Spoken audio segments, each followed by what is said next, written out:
Mama. Mama, mama, mama. Mama, mama, mama, mama, mama. Mama, mama, mama, mama. Mama, mama, mama. Mama, mama, mama, mama, mama, mama, mama. Mama, mama, mama, mama. Mama, mama, mama, mama. Mama, mama, mama, mama, mama. Ma? Mama, mama, mama, mama, mama, mama, mama. Mama, mama, mama, mama, mama, mama, mama. Mama, mama, mama, mama, mama, mama, mama, mama. Mama, mama, mama, mama. Mama, mama, mama, mama, mama, mama, mama. Mama, mama, mama, mama, mama. Mama, mama, mama, mama, mama, mama. Mama, mama, mama, mama. Mama, mama. Mama, mama, mama, mama. Mama, mama, mama. Mama. Mama, mama, mama, mama, mama. Ma, mama, mama, mama. Ma, mama, mama, mama, mama. Ma, mama, mama. Mama. Mama, mama, mama, mama, mama. Mama, mama, mama. Mama, mama, mama. Mama. Mama, mama, mama, mama.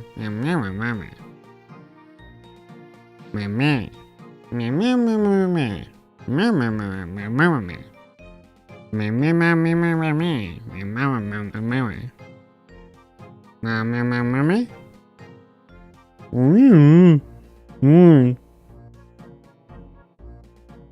Mama, mama, mama. Mama, mama, mama, mama. After arriving on the continent 1,000 years ago, the humans had quickly spread across the land, pushing out all of the old races that once called this place home.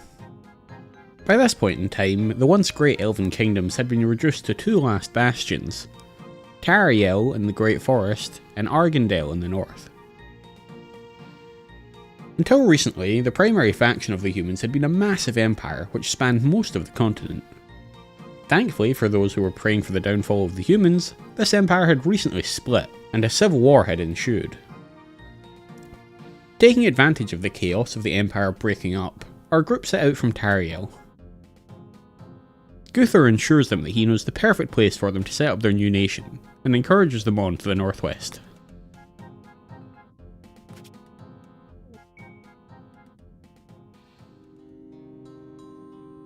The group of travellers arrived at the location Guthor had been aiming for. It was a long, narrow stretch of land that jutted out into the sea. Legend told that it was the site from which an elf maiden Ysera had done battle with a massive sea creature which had been terrorising the northern seas. She spent weeks tracking it, choosing the location and drawing it in.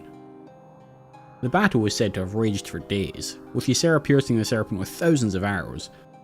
When the serpent was finally felled, Ysera cemented her place in the elven pantheon as the goddess of the hunt. It had been a long and arduous journey to get here, but the work was only just beginning. Guthor immediately set the whole group to chopping down trees. If this was to be the start of their new country, they'd need some buildings. The journey here had almost completely diminished their food supplies, so planting some new crops was a must. As the group's resident agricultural expert, Prentice suggested that they start with some radishes, which would grow quite quickly, allowing them to soon replenish their strength. Along with the small field of radishes, she also planned out a small field of strawberries. These would take longer to grow, but would offer a slightly larger harvest than the radishes. Plus, it would do wonders for the group's mental health to have a little variety in their meals. With the group making quick work of clearing a large swath of trees, Jayla suggested that one of their first priorities should be to arm themselves. As they knew they would be forced to travel across human lands to get here, they wanted to draw as little attention to themselves as possible, so had left their bows at home. Jayla was feeling particularly vulnerable without her trusty bow on her back, however. Thankfully, Guthor was quite the craftsman, and was certain he could make them some new bows to defend themselves. They would also need shelter. For the first night, they decided to simply throw some wood together to create a rough barracks where they could at least get some sleep, away from the elements. Using the stone of the hillside as one of their walls, they set about rapidly erecting the other walls to give themselves some basic shelter. Although the lay of the land meant there was less farmland than would be available further inland, there was plenty of water here, with the sea on the outskirts of the peninsula, and small ponds pocking the land. Although the radishes would grow quickly, they would still need to source other food in the meantime. Without their bows, and with no one all that interested in fistfighting one of the large carnivorous dinosaurs wandering the area, fishing seemed like the best option. Fishing was a tedious and time-consuming task, but it would keep them fed until the crops began to grow. Speaking of tedious and time-consuming activities, Guthor and Louisa still appreciated spending some of their time each day praying to the gods. The anima tree in the north of the peninsula was rumoured to have grown on the spot where Ysera had given thanks to the other gods after her victory over the serpent. So naturally, Guthor and Louisa were insistent that it be the site of their nightly prayers.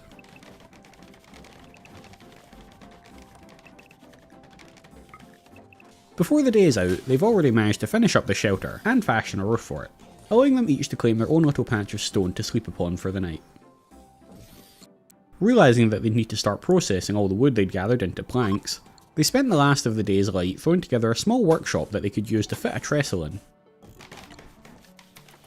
Although they didn't quite finish the workshop before they collapsed in exhaustion for the night, they couldn't help but feel that they'd had quite a successful first day on the peninsula.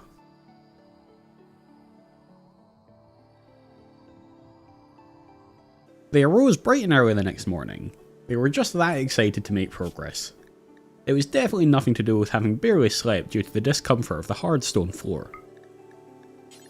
Knowing that their plans were very grand indeed, they knew they'd need a lot of materials.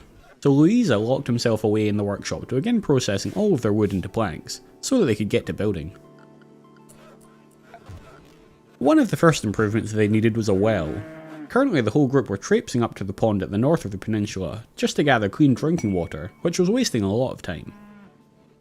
Another rather immediate concern was their toilet situation.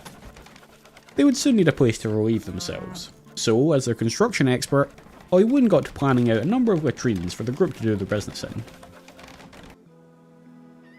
With the food situation getting a little worse, Hoyt, Jayla and Prentice were using their spare time to fish, hoping to rip enough fish out of their cosy little pond to feed the group for the coming days. In fact, just as Louisa was trying to figure out another place they could safely fish from, Hoyt's hunger got the better of him, and he started a fight with Jayla. The two worked out some stress with minimal damage to each other, but it was a stark reminder that even though their journey was over, their real challenges were just beginning. The positive for the day, however, was that Guthor had managed to craft 3 of the bows, with the 4th one on its way. With the bows in hand, the elves felt a lot more confident they could defend themselves, and ideally, even hunt some food to stave off the hunger. The next morning, the early risers of the group got to treat themselves to some wild berries that Prentice had found, although there wasn't a large enough supply to feed all of them. Guthor started the morning by finishing his work on the 4th shortbow, and the elves, all now armed, ventured out to hunt some food. They targeted one of the larger dinosaurs to the north, making sure to keep their distance. The bows were a wonderful help, but the elves were only too aware of the danger even a small slash from the beast could do, and without medicine, they didn't fancy their chances against an infection. Thankfully, they were able to fell the beast without incident. A sleepy Hoyt heard the cheers of victory and rose from his bed to throw together a butcher's block. As the group's most experienced chef, he wanted to make sure they had the right tools available to dismantle the beast.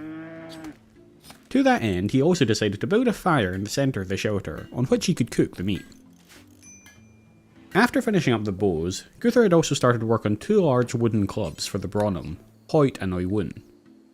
They were both capable with bows too, but they felt less pain than the elves, and were less prone to bleeding, so having them on the front lines of any confrontation whilst the elves stood back and picked foes off with their bows was just the most sensible battle tactic. Realising that they had quite a few mouths to feed, and that if they wanted to build a proper civilization up here, they'd want to bring in a lot more mouths to feed, Prentice suggested adding an additional field of potatoes.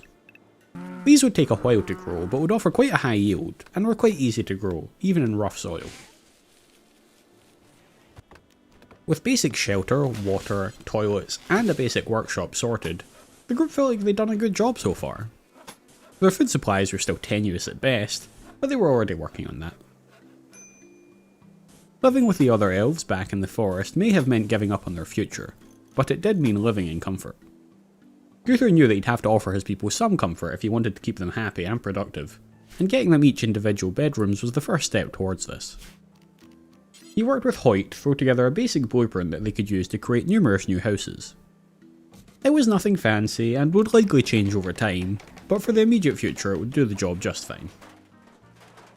It took most of the day, with only Hoyt being able to spare the time to work on it, as the rest of the group feverishly threw their efforts into fishing, to ensure they could eat that night.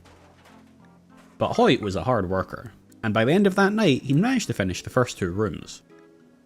I mean, there were no beds in either of them, but it was a gallant effort on Hoyt's part nonetheless. Of course, there were 6 of them, so they need to get to work on more bedrooms soon. Hoyt began planning out the next set of rooms.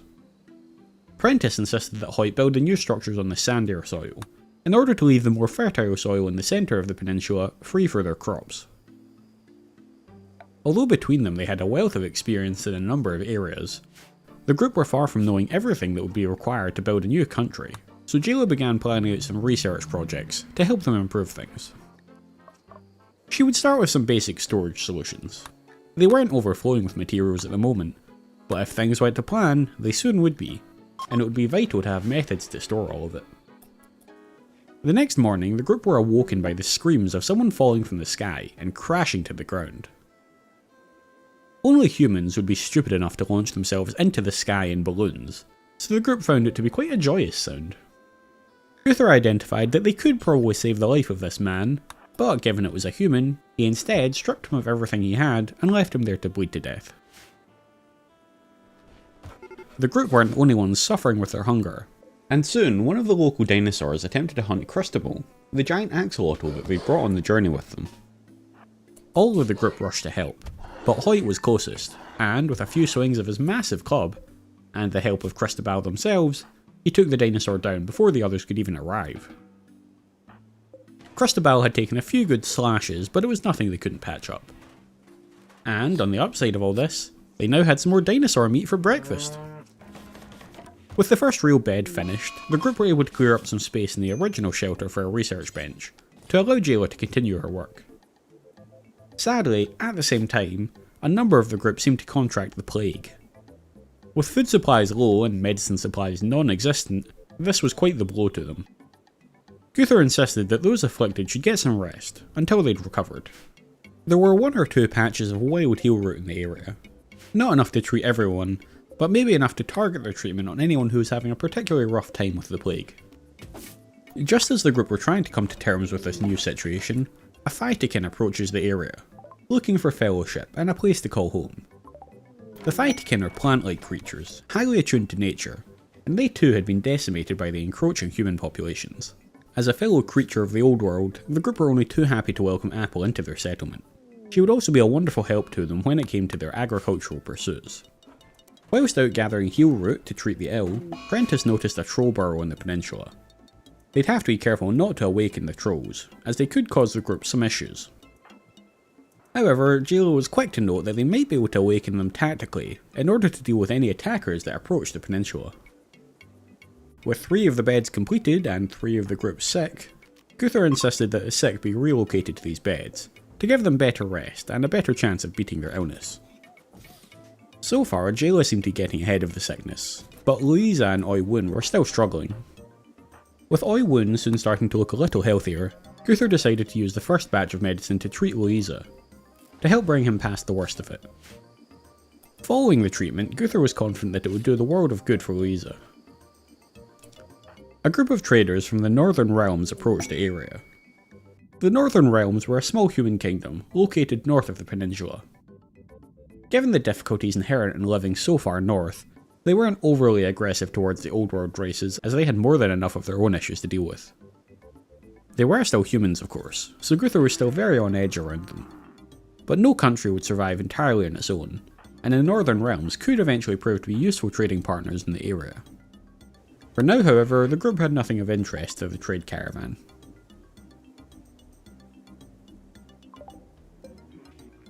The next morning, it seemed as though the sick were getting past the worst of it, and Guthor was hopeful they would all make full recoveries. Although taking care of the sick and fishing up enough food to feed them all had taken the majority of the group's time over the last few days, White had been working heroically in the background to finish off both the new buildings, and that morning, he even finished up Jaylo's new research bench, ensuring that even with everything slowing down due to illness, the group were still making progress. Good work, Hoyt. With the construction expanding beyond the initial shelter, it was really beginning to feel like a proper settlement. With that in mind, Prentice suggested that they give the settlement and their faction a new name. Drawing on his knowledge of ancient creatures, and his hopes for the country, Guthor decided that they should call themselves the Phyrexian Collective, and that the settlement itself should be named Ysera's Perch, after the legendary battle that the goddess of the hunt had fought here long ago.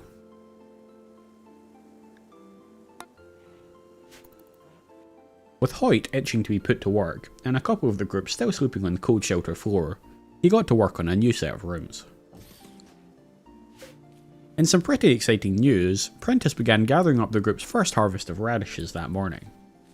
It wouldn't be a massive amount of food overall, but it would help them get ahead of themselves a little, hopefully meaning they could be more productive than simply spending all day every day fishing just to survive.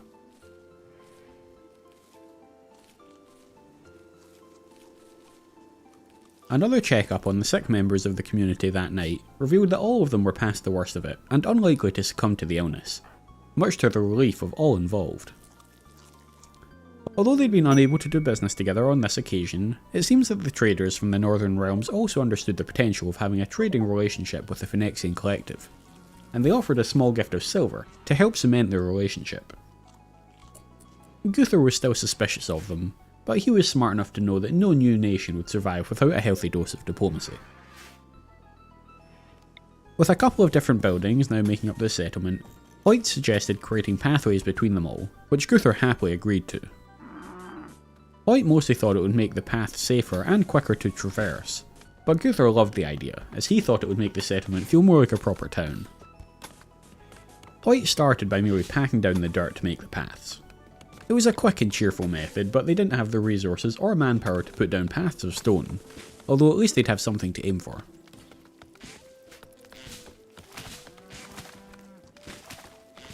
Given that one of the designated fishing spots saw the fisher person standing knee-deep in the water, and that they had an abundance of wood, Oiwun decided to build a small pier that extended out into the pond, allowing those fishing to keep their feet dry while catching that night's dinner. With everyone back on their feet and things going smoothly, Prentice decided to expand their farming work, increasing the size of the potato field and adding 3 new fields. One of hay for any animals they may get, one of flax, so that they had something fibrous they could craft with, and one of einkorn, a grain plant that would take a long time to grow and would require extra processing, but which would yield a massive harvest. Louisa noticed the signs of some horses nearby, and decided that the group should hunt 2 of the stallions to help improve their food supplies. He was careful to ensure that they left at least 1 stallion, and all of the mares, in case they decided to start breeding the horses. They would likely need beasts of burden at some point as they expand their town. Despite being the leader and the whole thing being his plan, even Guthor was feeling the pressure after days of scraping by on little food and with little time to rest and relax. This culminated in him going on an insulting spree, following the others around and hurling abuse at them all day. The others understood the pressure he was under, so tried their best to simply ignore his jabs. But after a whole day of this, Oiwun had finally had enough, and she took a swing at him.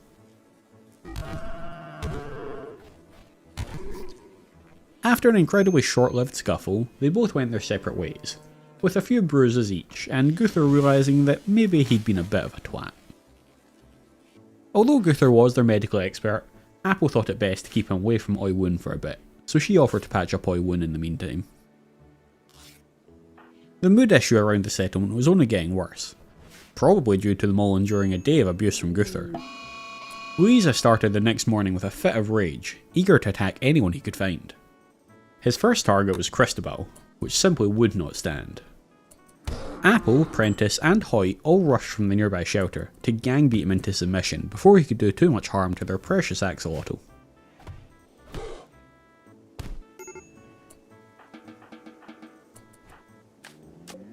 The pain from his beating was unlikely to improve his mood, but hopefully it'd be a reminder to him to not try and attack his comrades. Later that morning, a trader arrived at the peninsula via airship.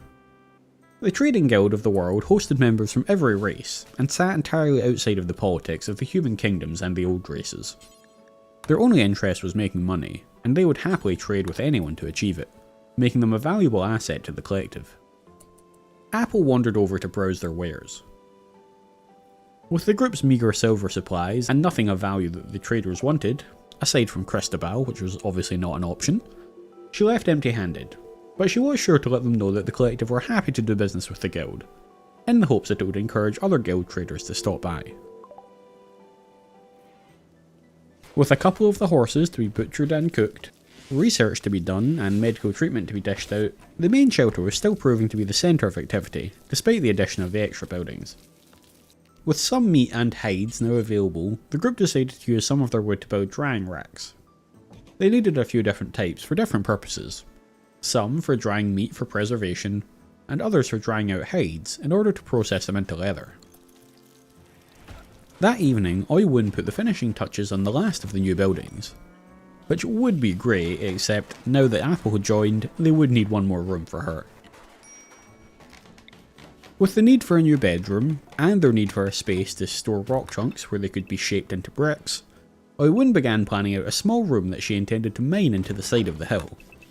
She thought it was a fun idea to have their stone cutting room built into the hillside. The stonework was probably still a little ways off, but given that they fully expected to come under attack from many different factions, it seemed sensible to ensure that as much of their town as possible was constructed out of stone, to minimise the chances of them losing absolutely everything in a fire. With the field of hay grass planted, Oi Wun also threw together a couple of drying racks down by the field, so that they could use them to process the hay once it was grown. That afternoon, whilst Oi Wun began working on her new home, another trade ship from the guild arrived. Jayla extracted herself from her research bench long enough to go and barter with them. She managed to trade a decent chunk of their ample lumber supplies in exchange for some meat and veg, just to help keep them going until more of their fields were ready to harvest. It turned out that most of the space that Oi Wun had designated for a new cave consisted of iron ore.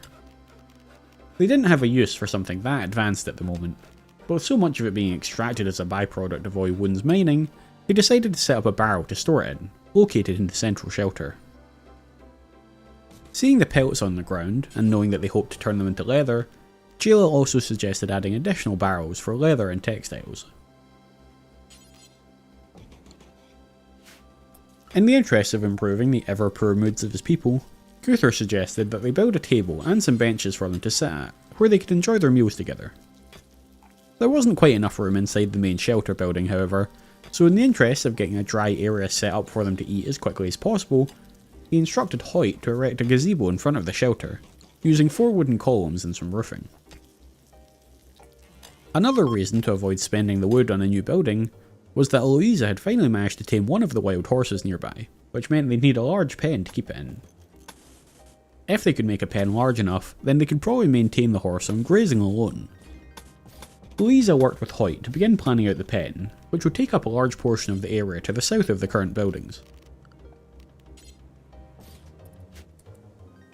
With a lot of hard work, they managed to get the pen completed just as night was beginning to fall, allowing Louisa to rope up their first mare and guide it back to its new home.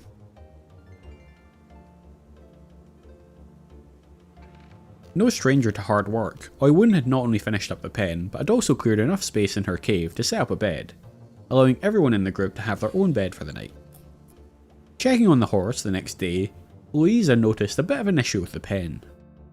It would probably provide plenty of grazing room for this horse, but if they managed to tame more, which he did intend to do, then their rate of grazing would rapidly outgrow what the pen could maintain.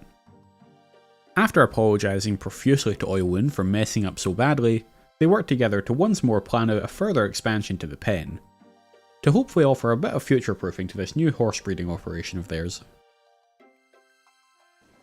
Eager to prove the usefulness of the horses, Louisa insisted that Hoyt ride the horse to speed up his tasks for the day. This wasn't quite the showcase of increased productivity that Louisa had hoped, however, as Hoyt hopped on the horse, rode up to the shelter, and then immediately tied it up so that he could spend the day inside the shelter cooking. With the pen extension finally finished later that night, the builders could get back to working on the gazebo. They started by moving the drying racks, putting up the roof, and throwing together the table and chairs.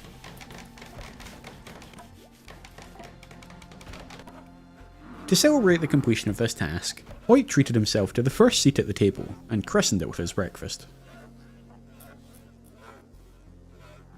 Although things had been relatively peaceful so far, the group knew that their attempts to set up a new country which was exclusively for the races of the Old Realm would anger and invite attacks from not only the humans, who may feel threatened, but even from some of the Old Realm races themselves, who may wish to stop the group from rocking the boat out of fear of what it might mean for the rest of them. With this knowledge at the forefront of their minds, they knew that security and defensive measures should be high on the priority list. The peninsula didn't have overly defensible natural features, so they would need to put a fair bit of effort into making it safer. The first measure, of many, was to build some cavalry spikes along a line joining the bottom of the horse pen. This would give them somewhere to hold with a little cover and would hopefully slow down any attackers. They hoped that the spikes would funnel the attackers into the narrow opening between the two rows, where they would lay down some wooden spike traps to dish out hurt to any attackers. They also made plans to trim back the trees in the area, to ensure that the elves could get clean shots at anyone approaching. It seemed that the trolls burrowed in front of the new defences considered the construction work to be a nuisance, and one of the trolls emerged from the burrow, intent on putting an end to that nuisance. Uncertain on how strong the troll was, Prentice and Guthrie retreated, whilst the others closed in on their yells. It almost seemed that the troll was giving up the chase, but they couldn't have it attacking them whenever they went back near the defences, so the group turned and sent arrows its way.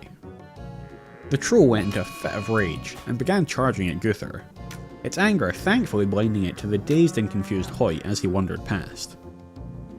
As it continued to single-mindedly chase after Guthrie, the others managed to riddle it with arrows, and Oilwound came charging at it on horseback. Seemingly realising the direness of its situation, the troll turned to attack the nearby Jayla instead, but it was already too late. It had taken plenty of damage already, and Oilwound's heavy club sealed its fate as it swung for the troll's head.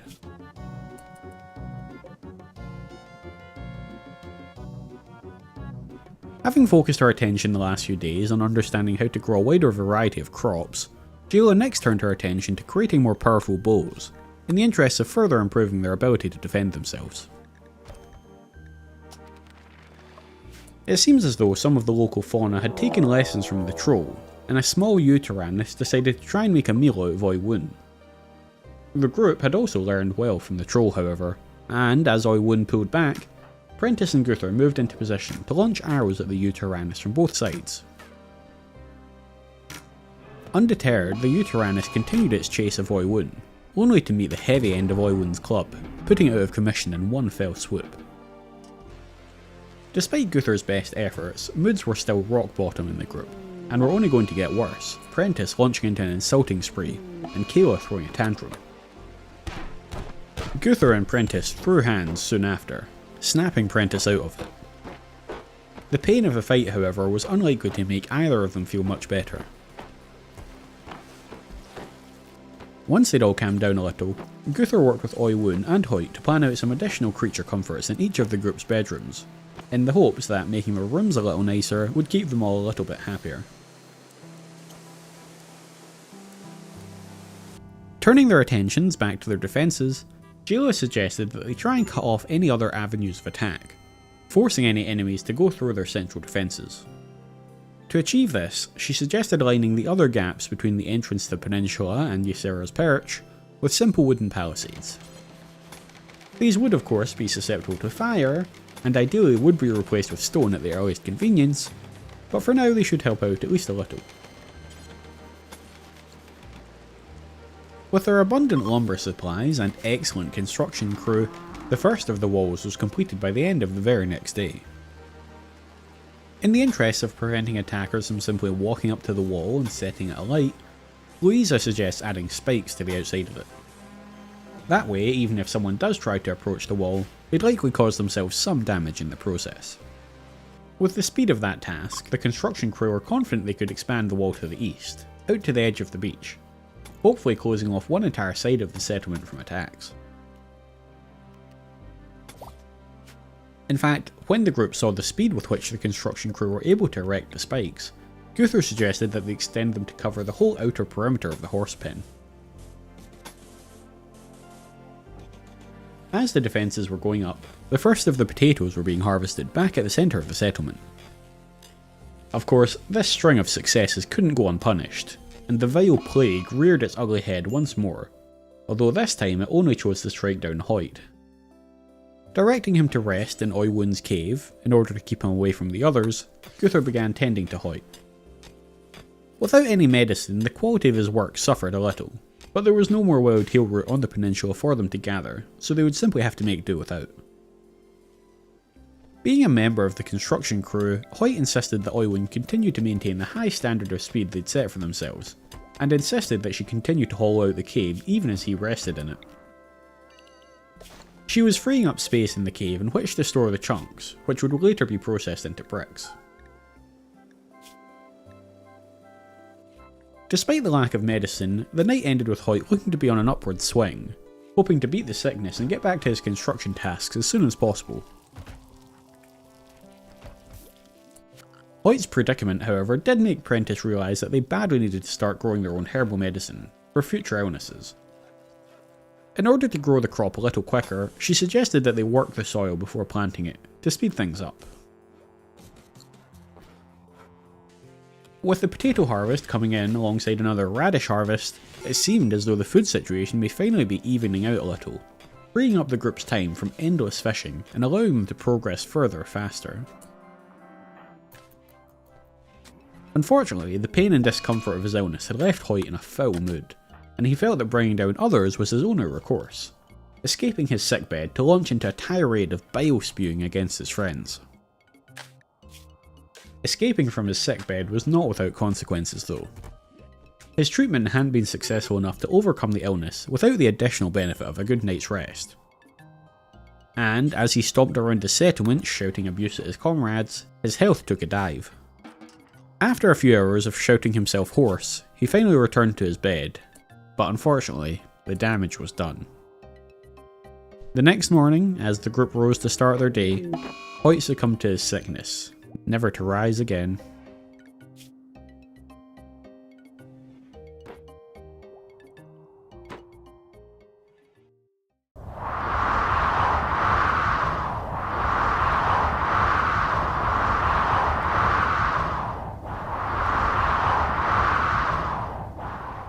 With Hoyt departing from this mortal plane, the group arranged a spot to bury him on the north side of the island, close to the spiritual centre that is the anima tree. Oiwun dug the grave and interred Hoyt's remains. Then the rest of the group gathered together to say a few words in his memory.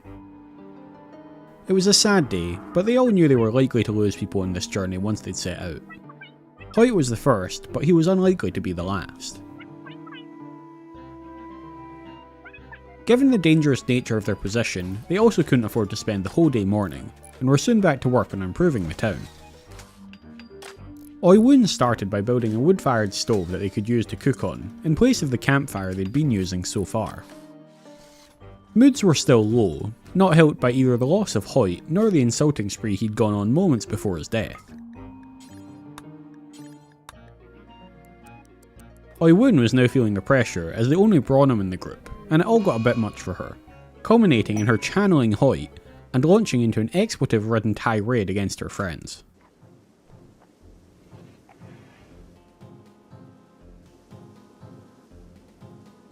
That night, their troubles were compounded.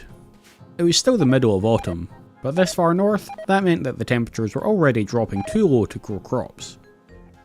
With the overnight temperatures likely to get even worse, Prentice decided to harvest what she could from the partially grown crops, in the hopes that they could at least get something out of them. She managed to gather together a haul of potatoes, some hay, and some flax. Unfortunately for the group, only one of those would actually help feed them over the coming months. This additional poor news was the final straw for poor Jayla, whose frustration at her situation drove her berserk. As she angrily chased down Louisa, looking to serve him a solid beating, he managed to catch the attention of Oiwun and Guthor, and together they all, ever so gently, beat her until she stopped moving.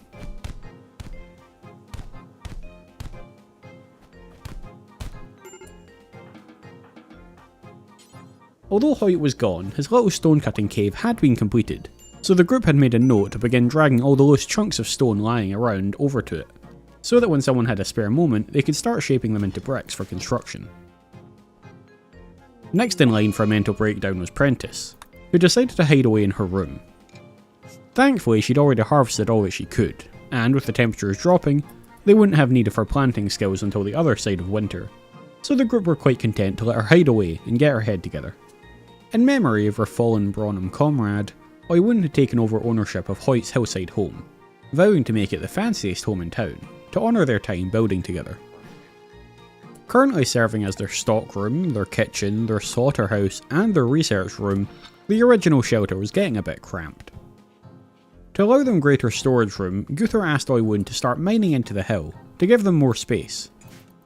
With no planting to do, and Oiwun busy with the mining, life slowed down around the group, with most of them resorting back to fishing once more. Given the poor harvest they'd managed to get in during the short growing season, they were likely to be spending most of their time fishing over the coming months, just to sustain themselves. The lack of farm work had freed up Prentice's time, however, so she decided to teach herself a new skill, namely brick cutting. There were plenty of large stones littering the area, so she figured she could kill two birds with one stone, removing the stones from everyone's paths, whilst also gathering a stockpile of bricks for them to use for construction tasks. Later that night, just as the group were about to settle down for dinner, the first attack fell upon Ysera's perch. Contrary to their expectations, it was actually the elves that first set upon the group. They were cruelly concerned that the existence of the Phoenician Collective would bring the wrath of the humans down on all elves, and wanted to put an end to them before that could happen. Disappointed, but by no means surprised by the actions of his kinsmen, Guthor rallied the group and guided them to the defences. The group realised with disappointment that they weren't able to get to the defences before the attackers arrived, and they had to pivot to a less defensible position at the north of the horse pen. Oiwun managed to run in and distract the attackers long enough for the others to gather together. Without Hoyt, Apple joined Oiwun on the front lines instead. She wasn't as robust as Oiwun, but she had a lot of frustrations about the state of the world that she was only too happy to take out on anyone who got close enough to her. The elves all took up positions behind Oiwun and Apple, and managed to do some serious damage with their bows.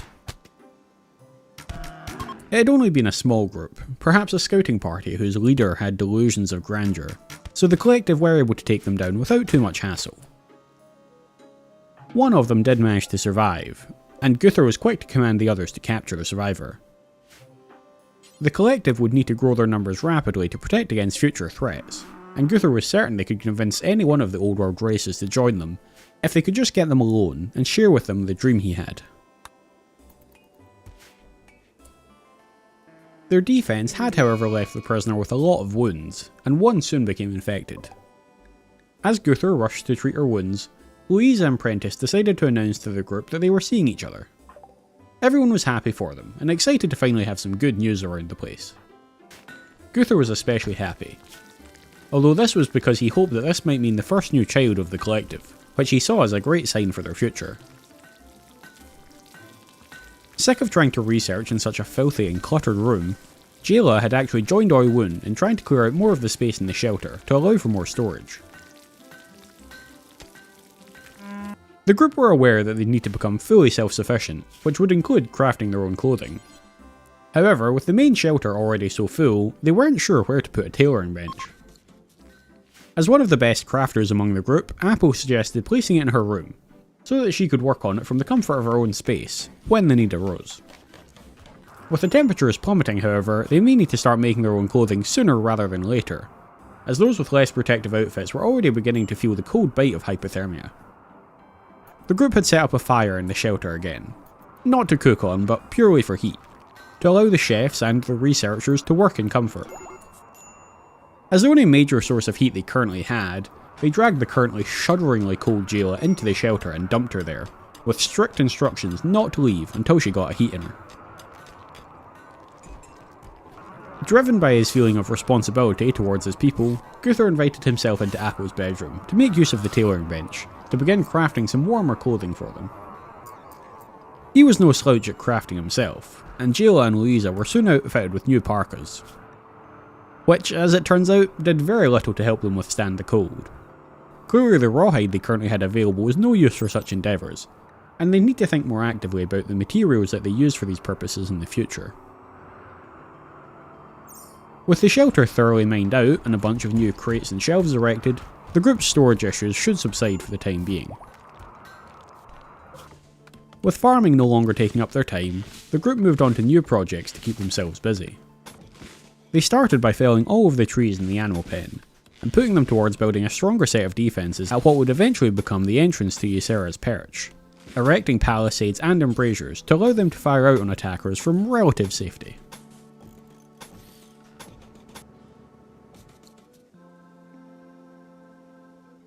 With nothing else to steal their attention, they had the entire wall completed in no time. In fact, with the speed of that project, they decided to expand the walls of the horse pen to be part of the palisade defences. In a state of frustration, Jayla had decided to make herself the problem by releasing their prisoner from her cell before wandering away into the snow, leaving Apple and Guthor to bring the prisoner down once again.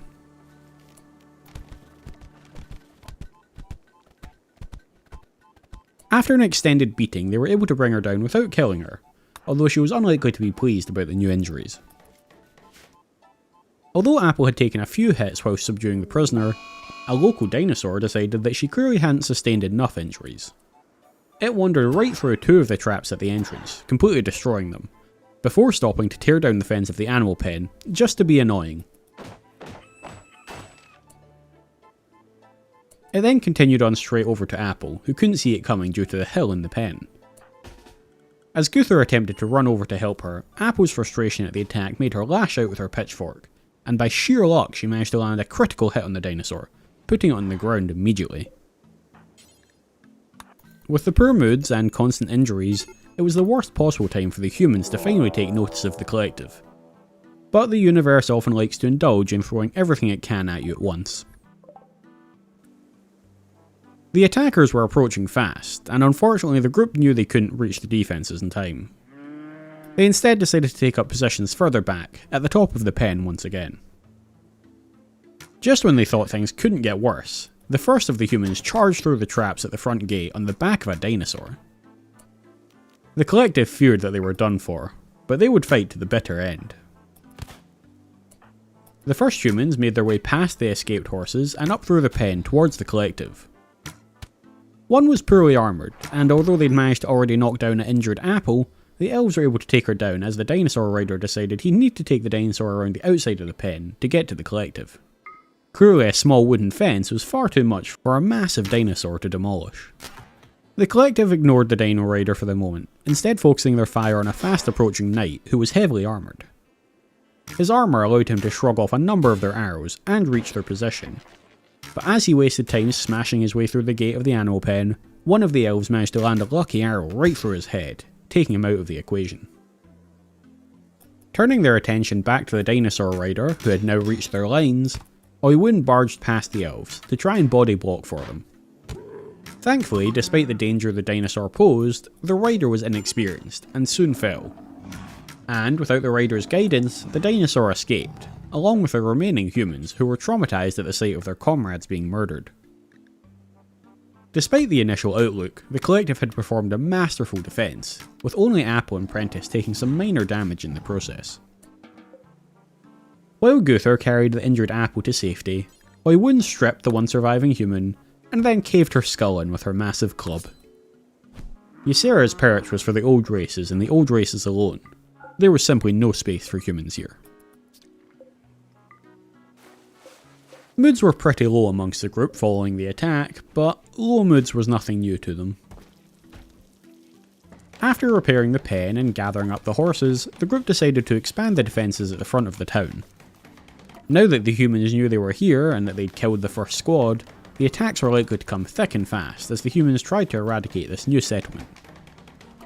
Oiwun began improving the defences by constructing multiple additional traps, and even digging a few trenches, just to make the approach slower and trickier for attackers, hopefully giving the defenders enough time to actually reach the barricades.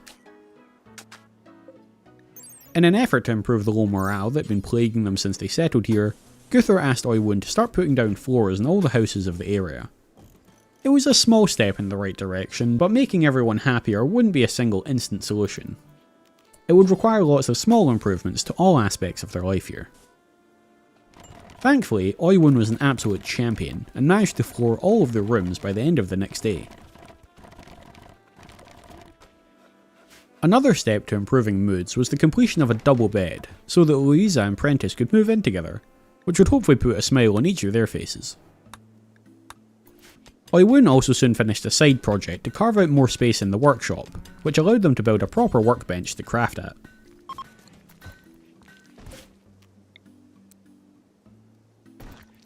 Unfortunately, the mood improvements hadn't quite taken enough effect yet for poor Jayla, who flew into a murderous rage, deciding that the only thing that could satiate her is to murder their prisoner. Oiwun, who was quickly becoming the real hero of this town, ran over to try and stop Jayla, although she had to beat the prisoner into submission first, in order to squeeze past her just to get her hands on Jayla.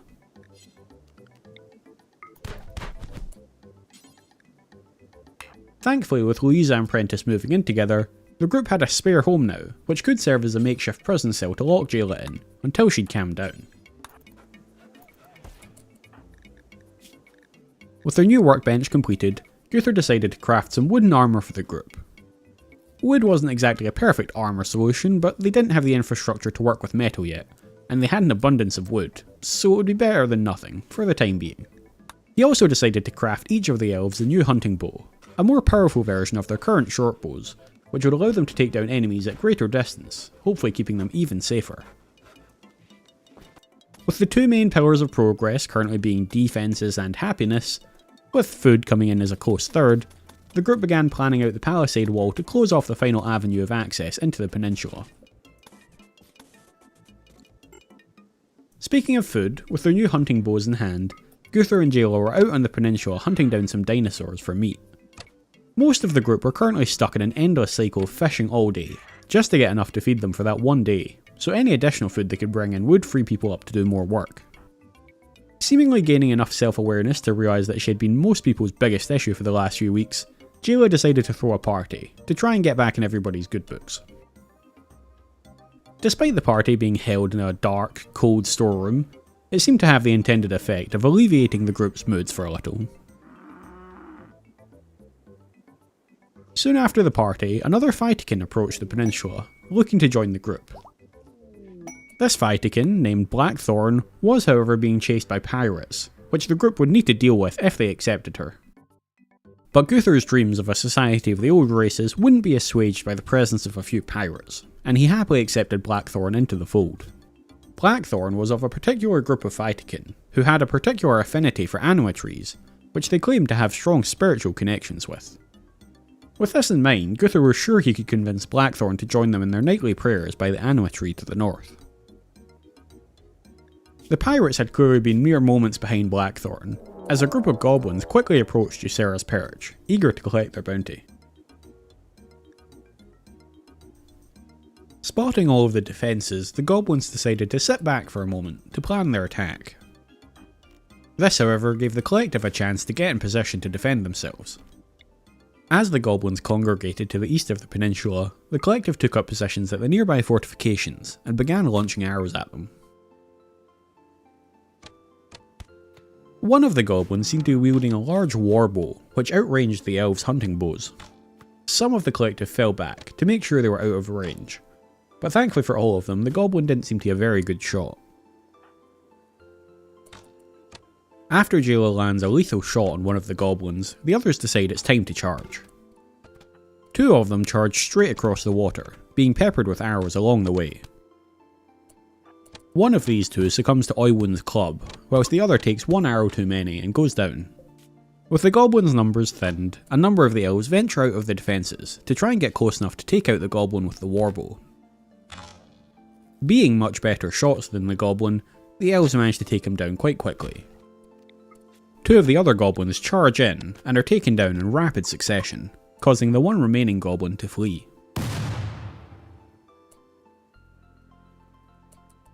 The collective do manage to capture one of the goblins alive, figuring that maybe they can convince the goblin to join them in their endeavours. Goblins aren't particularly highly thought of, even amongst the old races, but Guthor figures that if this society is going to be for the old races, then it should be for all the old races. After all of them had suffered at the hands of the human scourge. Despite Guthor's best intentions, Jayla explains to him that goblins have a biological need to consume shards, something which the collective currently have no way of obtaining. In the interests of helping out a fellow member of the old races, and hoping to improve diplomatic relations with the goblins, Guthor insists that they continue to patch the goblin up, and once he's recovered, they'll send him back to his people, where he'll be able to satiate his shard dependency without hassle. Unable to mentally handle all of the issues anymore, Guthor fell to the floor in a catatonic state. It wasn't very reassuring that their own leader couldn't hack it, but most of the group were already so mentally drained that Guthor's catatonia barely even registered as a new issue for them. With most of the group having to spend all day every day fishing just to feed themselves, progress had slowed drastically during the winter. Given the seemingly very limited growing window that they would have in this part of the world, Prentice surveyed the land and allocated more space to each of their fields. She was determined to get as many crops in the ground as soon as possible once the ground thawed, to try and ensure that they could stockpile enough food to see them through the next winter. The slow progress was evident with the new defensive wall too, which was progressing much slower than the previous construction tasks. The group would also likely be heavily reliant upon wood to keep them warm during the winters. Although the peninsula had provided plenty of wood via its natural growth so far, the more of the area that became part of the town, the less space there would be for trees to grow. To ensure that they always had a supply, Prentice also planned out a small copse of trees that they would maintain on the east of the peninsula. Their captive goblin wasn't a big fan of his position, and flew into a rage, attacking his fellow prisoner Magnala. Being a tiny goblin, however, by the time any of the group even heard the commotion, Magnala had already beaten him into a swift submission. It seems that, due to the lack of food, one of the group had resorted to feeding their goblin prisoner one of his dead comrades' corpses. Now, while this may seem like a bad thing, it appears that he actually has a real taste for it. He also seemingly had a rather contentious relationship with pretty much every other goblin he arrived with, and is actually quite thankful to the collective for murdering them. The collective are a little eager to send him on his way, to be honest. In fact, being stuck in a room with him made Magnala all the more eager to join the collective, and the next day she agreed to be part of the group, if only to escape the goblin's company. Magnala's skills were quite poor, but with little else needing done other than fishing, Oiwun suggested that she begin to learn about construction. She was far from a natural, but the group were worried about how they'd manage if anything ever happened to Oiwun, as no one else was very capable of construction at all, so it seemed worth the time and effort to begin training up Magnala. That evening, a couple of domesticated yak walked onto the peninsula. As they were a breeding pair, Lisa was only too happy to bring them in, and give them a home alongside the horses. Being able to milk the yak would also give them a new source of food which would continue to produce even during the winter, which they were sorely lacking at the moment. Speaking of winter food sources, the horses had birthed a few young foals so far, but with the lack of food, the collective couldn't afford to feed all these mouths, so they killed two birds with one stone once again, and slaughtered some of the foals for their meat. The next morning, it was decided that their goblin friend had recovered enough, so Louisa picked him up, carried him outside the defences, and released him back into the wild, so that he could return to his people.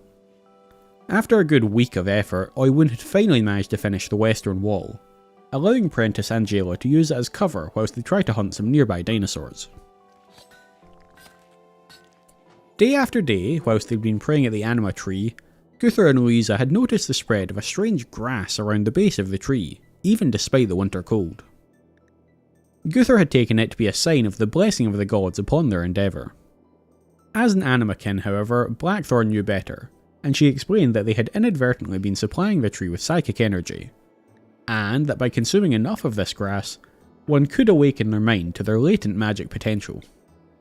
Back in the forest, magic was a rare skill, wielded by few, but wielded to great effect. Intrigued, but not quite fully trusting that such a powerful gift could come so easily, Guthrie suggested that Blackthorn show them how it was done. If it worked, they may have found a wonderful new source of power, but if it was some sort of trick, Blackthorn would be the one to succumb to it. Blackthorn herself was a little anxious. She'd never seen this done before, she'd only heard about it in stories. But it was a fantastic opportunity, so she was determined to at least try it. Guthrie's worship of the gods meant that the whole process became a rather grandiose affair, with long speeches and prayers mixed in. But in the end, Blackthorn consumed the grass and awoke to her potential. She immediately felt a greater connection to the land, and felt able to use her new abilities to call forth the local flora to come to her aid. Who was convinced now that the gods were blessing this endeavour, allowing his people to tap into the old magics to help them flourish in this harsh land. While the gods may be on their side, the local wildlife weren't. Their attempt to expand their shelter into the hillside had seemingly angered some local insect hives, which began burrowing up from under the hill in an effort to remove this annoyance. The group gathered at the entrance to the shelter, with Oiwun, Magnala and Apple looking to block the insects from leaving the shelter, whilst the rest of the elves and Blackthorn stood back with their bows and launched arrows into the thronging masses of skittering insectoids. The insectoids didn't go down easy, and the fight was long and strenuous. Thankfully, Oiwun had donned the armour that they had stripped off the human raiders, and along with her massive club, she'd been able to endure the worst of the damage from the insectoids, whilst dishing out plenty in return. The collective were victorious in the end, with only Oiwun suffering any real injuries, and Magnala taking a few stray hits in the process. The upside of this attack was that they now had an abundance of insectoid meat to see them through the winter. Insectoid meat was disgusting, and barely passed as food, so it was unlikely to help with the mood issues, but at least they weren't likely to starve anytime soon. As the group's primary builder, Oiwun was a little jealous that she had as plain and boring a home as everyone else in town. As the one responsible for building all of the homes, surely she should have the best home in town, right? Guthrie didn't love this idea and thought it would be a bit unfair, but he really needed to help keep his people happy, so he gave Oiwun clearance to spend some of her time working on expanding her home, so that she could add a few more creature comforts to it. While the group couldn't currently plant their crops, one thing they could do was prepare for the warmer weather. With the growing season being so short, Apple suggested to Prentice that they plough all of the fields now. Ploughing the fields would improve the crop's ability to grow, and they could do it now, meaning that the fields would be ready to be planted as soon as the conditions improved.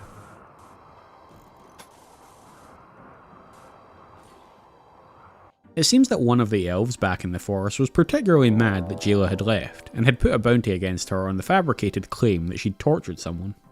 A group of elves had travelled all the way here from the forest in order to try and lay claim to the bounty. The collective were once again unable to reach the defences before the attackers, an issue which may require some rethinking in the future. The traps at the front gate did manage to do quite a bit of damage to the attackers as they approached, but it wasn't quite enough to deter them. Taking up positions along the north side of the animal pen once more, the collective readied themselves. A saving grace for the collective was that the attackers seemed to be very poorly armoured, leaving them susceptible to the hail of arrows the group unleashed upon them. One of the attackers seemed to be using a goblin boomstick, which launched small projectiles at high speeds towards the collective. These crude contraptions were often derided amongst the elves, due to the lack of skill inherent in their use, so the collective felt little fear of them. With sustained arrow fire, the collective were able to come out on top, although a number of them took some painful injuries.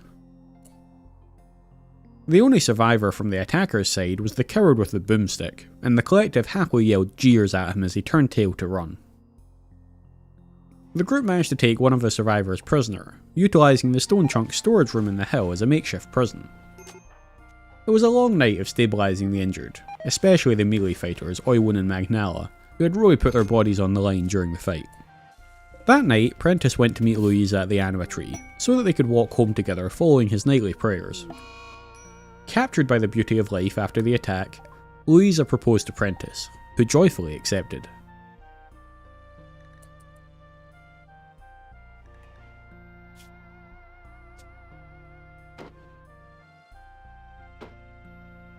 Blackthorn had stepped in to help out the planting crew with their ploughing work, but she suggested that they prioritise their task.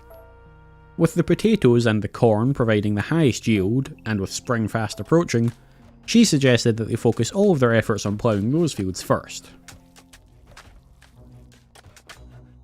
With her room now expanded, Oiwun began to plan out some hedgerows to line the walkways of the town, in an effort to make the town a more pleasant place to live. The group also soon received the news that Guthor had been hoping for. Prentice was pregnant. It looked like the collective would soon be welcoming the first child of their new society.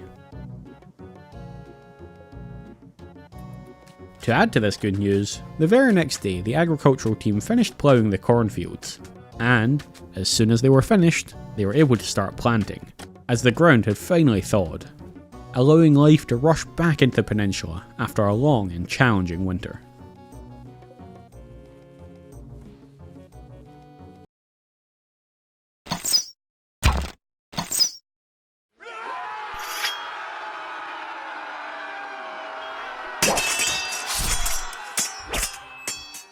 With the corn and the potatoes going into the ground for the spring, the group felt hope rising once more. They'd survived their first winter. And while there was certainly cause for celebration, it was important, now that they knew how harsh and long the winters here were, that they spend the growing season preparing carefully, stockpiling as much food as possible to ensure they can see themselves through the next winter.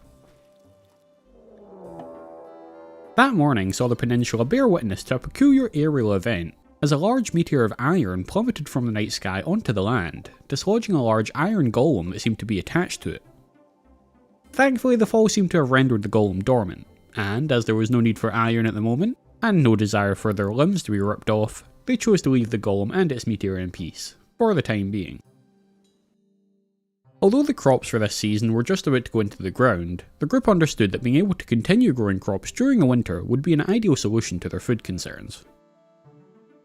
To this end, Prentice, Oiwun and Jayla, utilising their respective plant knowledge, construction knowledge and book smarts, got together and began drawing up plans to utilise one of the steam geysers on the peninsula as a heat source, to allow them to grow crops throughout the year. In the interest of moving more of their buildings away from being made of wood, Oiwun suggested using some of the clay they'd managed to shape into bricks to build the structure, which would be a large dome encompassing the vent to the north of the peninsula. The ground around the vent was mostly sand, and thus unsuitable for growing anything, so Jayla worked to create some artificial growing beds, and conferred with Oiwun about how they could fit it all in the area.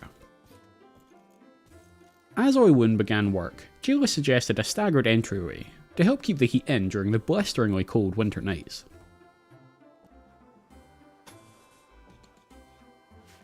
Although the others were busy planting the crops, Oiwun was free to spend all of her time constructing the dome, and, in her usual fashion, was progressing the work at the speed of lightning.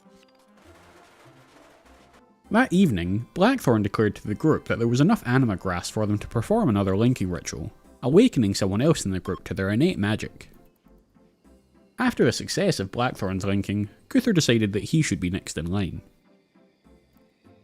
Once again, the ritual went smoothly.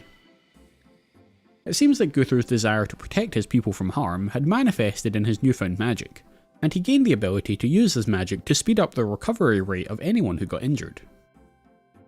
After Oiwun had thrown all the walls of the dome together, her apprentice, Magnala, threw on the roof, leaving a single gap in the centre of the dome to act as a chimney. The heat from the geyser would likely be way too much in an entirely enclosed space, so leaving a small chimney in the roof allowed for the room to maintain a good temperature without becoming so hot that the whole thing became a raging inferno. With the group seemingly distracted building the dome, their prisoner took the opportunity to try and escape from captivity. Unfortunately for them, they timed their attempt very poorly, and found themselves escaping right into the path of Oi Woon and her massive club. Seeing the commotion, Jila also ran over to try and help. Her first arrow took a non-lethal pass right through the prisoner's lung, but unfortunately her second arrow took a slightly more lethal path, straight through the prisoner's brain. Despite their joy at the planet life returning to the peninsula, it sadly hadn't returned soon enough for their poor yak, who soon succumbed to starvation. More unfortunately, it had been the female yak, which meant no more milk. With no ability to produce more yak, and no ability to produce milk, they decided to slaughter the male yak too, saving them the food it required and also providing them with some meat until their first harvest could come in. That afternoon, Oi Woon finished up the first batch of growing beds in the dome. Consulting Prentice, they knew that their only real option for what to grow in the dome would be mushrooms. Anything else would require some form of light. The roof, however, would block the sunlight, but without a roof, they wouldn't be able to keep the room at a decent temperature. It was quite unfortunate, as the only mushrooms they could grow were really quite disgusting and slimy, which wouldn't help with the already terrible moods around the town if they needed to rely on those for food. But at the very least, it'd mean that they had some way to grow sustenance throughout the winter months. On the upside, the theory behind the growing dome seemed to be effective, so Oi Woon endeavoured to fill as much of it as reasonable with growing beds for more mushrooms. With the town becoming larger, it was becoming increasingly time consuming to travel from one side to the other, including making it difficult for the collective to reach their defences before any attackers. To remedy this, Gunther was determined to have the group plan out proper routes around the town, so continued working with the builders to put down roads, and even bridges where appropriate. Speaking of the defences, Magnala had suggested that it would be sensible to build a field hospital near to them. She was experienced in combat, and knew that even the best defences couldn't protect everyone from harm, so having a hospital nearby where they could be easily dragged to have their wounds tended would help keep everyone alive. With a lot of the construction work edging further south on the peninsula, Oi Woon suggested moving some of their storage down that way, to save them time hauling materials all the way from the centre of town to the outer walls. Magnala had taken over some of the cooking duties since her arrival, and had been complaining about cooking their meals in the already cramped and quite dirty main shelter. Gunther decided that they could tackle both of these issues at once, asking Magnala and Oi Woon to construct a new woodworking shed next to the animal pen, and suggesting that Magnala move the stove and their food storage into the old woodworking shed. Although it may not be as strong as other stone chunks, and would require extra processing to be useful, the group did have an abundance of clay in the beds of the ponds around the peninsula. Oi Woon, eager to stop constructing buildings out of wood, suggested that if anyone should ever happen to find themselves with some spare time on their hands, they should go to the ponds and begin collecting up as much clay as they could. That evening, the group finally all gathered up for Louisa and Prentice's marriage ceremony. Despite the rain, spirits were high as the group took a break to celebrate the love of the couple, as well as the great progress that they'd made so far in building a new and better world for themselves and the couple's imminent new arrival. Later that night, as the usual group prayed at the anima tree, Blackthorn insisted that she felt as though her magic was growing stronger. To test her new power, she tried to channel it into causing increased growth in the area nearby. This ended up working to great success, causing a massive bloom of bog beacon to suddenly explode out of the nearby earth, its luminous glow casting an eerie light across the night. The next day, optimistic about how much they could grow, especially given Blackthorn's new powers, the group hollowed out more of the hillside, to allow them to store even more food. They hoped to have this room packed to the rafters with dried meat and crops before the snow started to fall once more. With everything going so smoothly for a change, the group had even found time to carve a decent supply of limestone bricks. Eager to progress the town technologically, Gunther met with Oi Woon and Magnala to plan out a smithy for them using the bricks. Once they were able to work with the iron ore they'd collected, they could create significant improvements to everyone's weaponry and armour, helping to improve their chances of survival. The next day saw the first harvest of radishes for the season, finally taking the pressure off of the group's bellies. Although the presence of a number of wild boar on the peninsula meant the group wouldn't be choking down just radishes alone.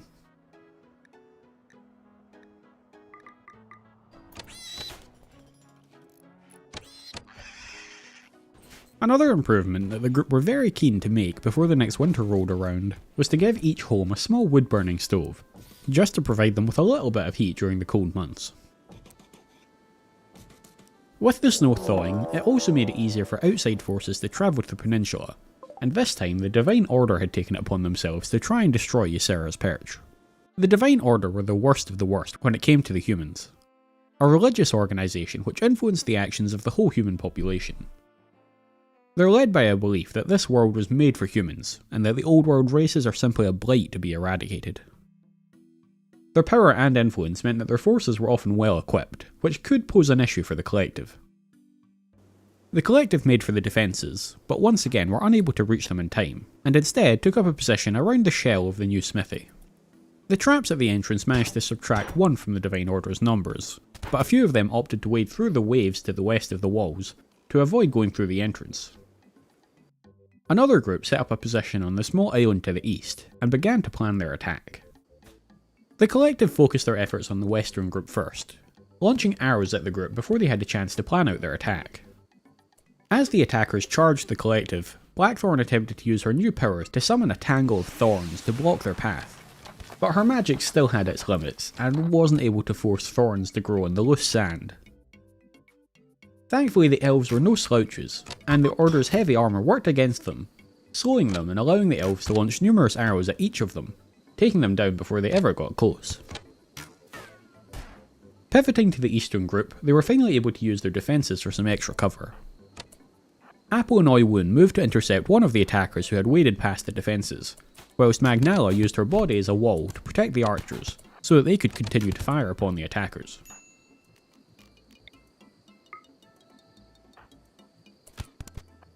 The archers' mastery of their weapons made light work of the enemies, bringing them low without great difficulty.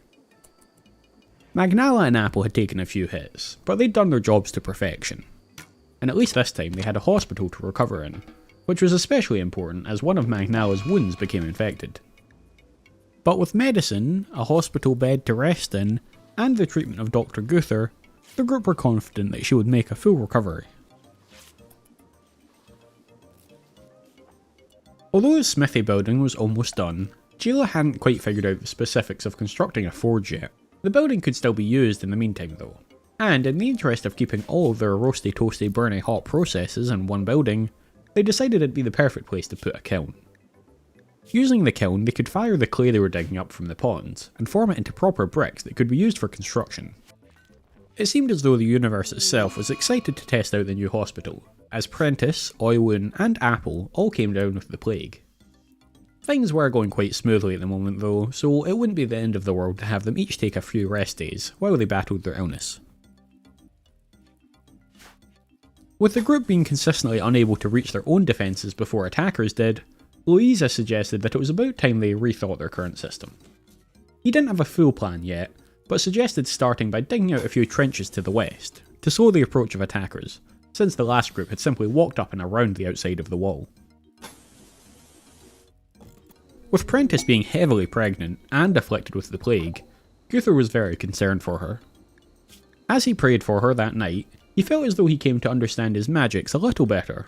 Utilising his new ability, he was able to use his magic to reinforce Prentice's body's ability to fight off the plague.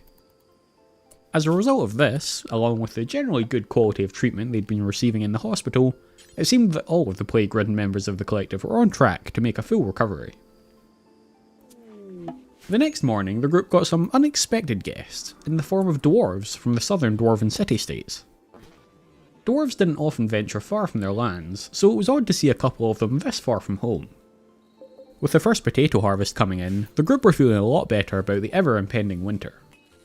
It was a massive haul, and would help see them through a lot of the winter months.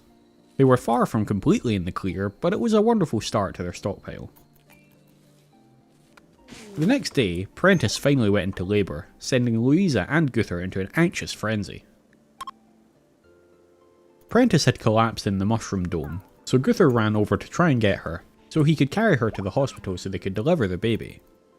But seemingly the baby had no interest in waiting, and before either of them had even noticed it, the baby seemed to have slipped out of Prentice halfway across the fields. Gunther didn't even notice, and continued carrying Prentice to the hospital. Thankfully, the child's father Louisa heard its cries and collected it from the muddy earth, taking it back to its new crib in their house. Despite the circumstances, both baby and mum were happy and healthy, and as such the collective welcomed their first brand new member, Sammy Crab.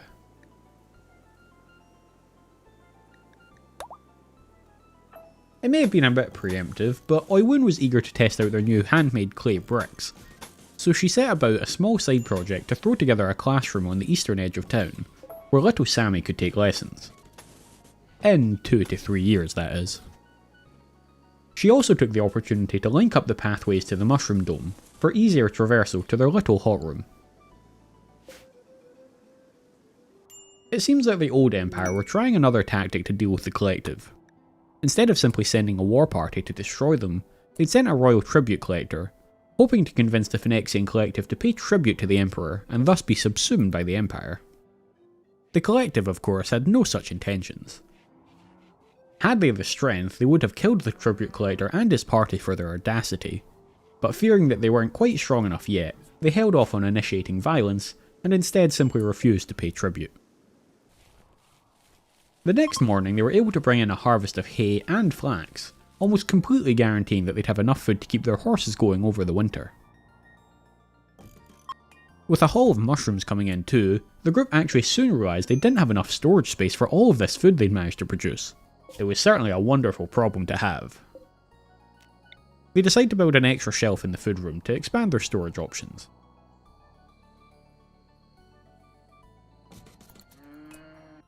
One winter essential that the group were growing short on, however, was wood. They'd cleared out almost every tree inside the walls of the city, and although they'd planted a small crop to the east, these would take quite a while to be suitable for harvest. Blackthorn, however, felt that she had a solution. Her powers were growing by the day, and she decided to show off to the group by causing a small sprout of trees to erupt from the ground, almost fully grown and ready for harvesting. The effort clearly took a lot out of her, and was unlikely to be something she could do every day, but it would be very helpful to them in their efforts to keep themselves warm in the winter.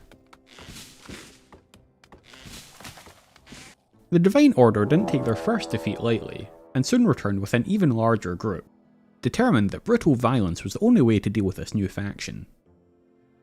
The collective were actually able to get to their defences before the attackers this time, and Oiwun and Apple took up positions in the gateway, looking to block the attackers, whilst the archers rained hell on them from behind the embrasures. In an effort to slow the attackers' advance, Blackthorn summoned a thicket of thorns again, but this time the ground worked with her. One of the attackers was also a magician, and threw up a shield to prevent the archers from firing upon them. Thankfully, despite magic being rare, the elves were familiar with some of its combat applications, and quickly repositioned themselves to be inside the shield, allowing them to continue firing upon the attackers who were also inside its perimeter. In the chaos of the melee, Oiwun took one hit too many, and hit the ground. Apple tried valiantly to hold the ground herself, but was soon also overwhelmed. One of the Divine Order's mystics threw some sort of bomb filled with incendiary material, which exploded in the entrance, setting fire to the downed Apple. The group were now on a deadline to wrap up the fight and save Apple. Jayla and Louisa drew their swords and took on the role of defensive melee fighting, soon joined by a heavily injured Oiwun who dragged herself back to her feet.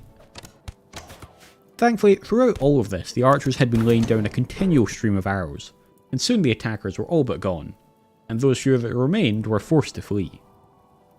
It had been a rough fight, with Apple and Oiwun both down, and Jayla, Louisa and Magnala taking a fair beating in their efforts to enter the melee fight.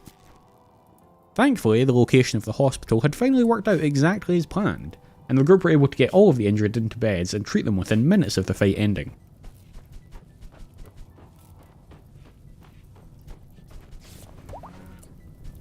In her efforts to prove her worth, Magnala ignored her injuries, however, to try and fight back the fire that was threatening to engulf their defences.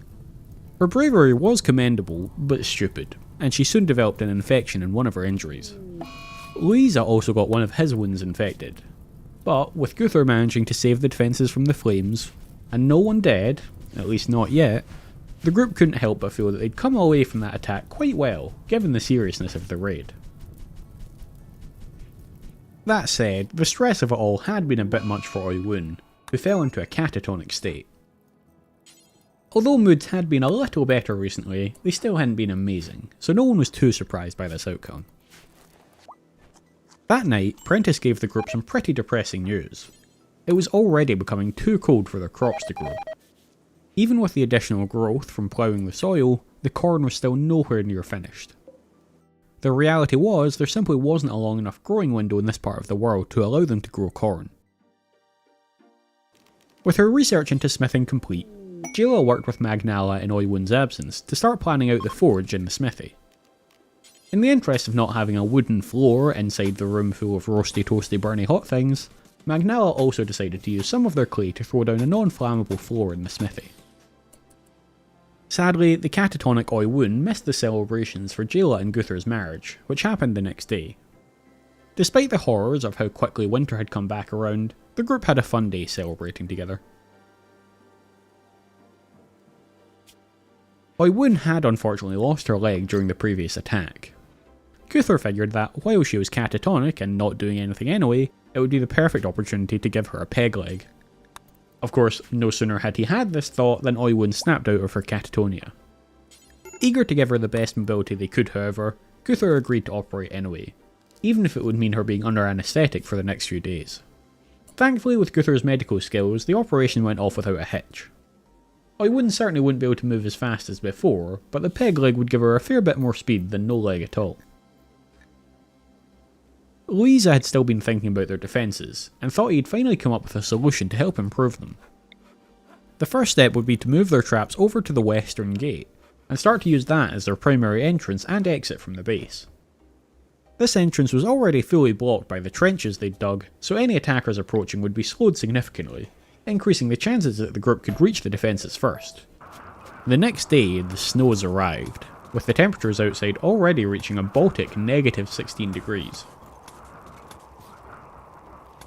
With the snow arriving, continuing to eat their meals at the gazebo seemed like a poor idea, so the construction team began throwing some walls up around it, to try and keep it at a comfortable temperature so that the group could relax in there a little easier. The trees outside of the town's walls were the next to go, and with them the entire wood supply on the peninsula had been harvested by the collective. To make the wood they'd gathered go a little bit further, the group decided to burn some of it into charcoal. The charcoal could be used in the forge to smelt iron, which the wood couldn't. Things progressed slowly the next few days. After a few days of gathering together their resources, Louisa began explaining his new plans for the defences. As the group were struggling to reach the defensive line before the attackers, he wanted them to move the defensive line further north, closer to the centre of the town. As the hospital, smithy and animal pen were all in the way of this at the centre of the peninsula, he instead suggested making the empty western section of the peninsula the new entrance. This way, the defensive line would be closer to where the members of the collective could typically be found, whilst also forcing the attackers to walk further before they reached the defences. To further encourage attackers to take this path, he also suggested expanding the eastern wall further out into the sea, hopefully far enough that it wasn't worth the effort for attackers to take that route. Much to Lisa's chagrin, the new defences weren't even close to finished when the Divine Order decided to take another swing at the collective.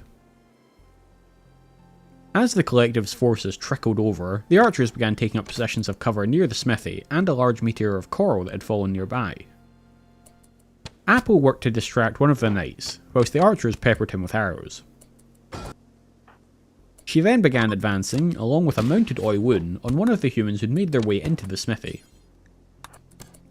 Despite the Divine Order's armour and technology, in the form of boomsticks, the Elves were becoming lethal with their bows after all of this practice, and were able to outmatch the technologically advanced Order easily. The Order had also split their attacking force, but as the second, smaller group approached, the collective weren't feeling too much concern.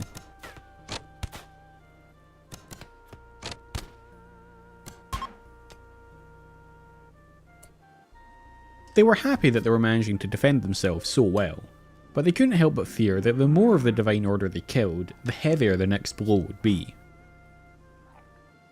As they examined the outcome, they realised that one of the attackers had actually managed to break down the gate in the centre of the wall. Improving the defences would need to be the immediate focus.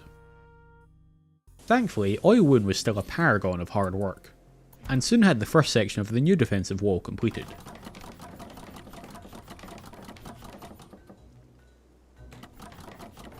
It was important that the hospital was still able to be quickly reached from the new defensive line, so the group hollowed out more of the hill to allow for another entrance to the hospital on the western side, closer to the new defences.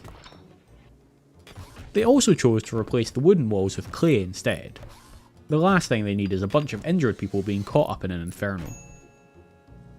Unfortunately, the pressure of all the construction tasks were getting too much for Oiwun.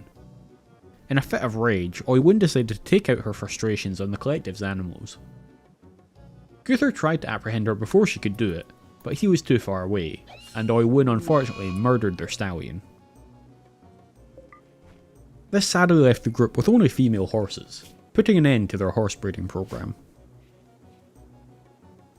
Having regained her composure and being filled with regret, Oiwun buried herself deeper in her work to try to atone for her crime, making sure to finish up the forge so that the group could finally use the smithy to its full potential. As the group were finishing up the alterations to the hospital, an exotic goods trader from the guild arrived, and, much to the group's joy, they were able to purchase a new stallion from the traders. It cost them one of their mares and some old stone tablets that the Divine Order had dropped, but they'd be able to keep their little horse herd going. Content that her research work had already taken the group quite far, Jayla took a break from it to fire up the forge for the first time and start producing the group's first batch of iron. Although having little Sammy join the team had been nice and would eventually be helpful, Guthor wanted to expand their population much faster, and the best way to do that would be to convince other members of the old races to join them. To this end, he had the group begin mining out a small prison in the hillside near the new defences. His thinking was, if they got attacked by an old world faction, any survivors could be quickly dragged to the prison to be tended, and, over time, convinced to join them.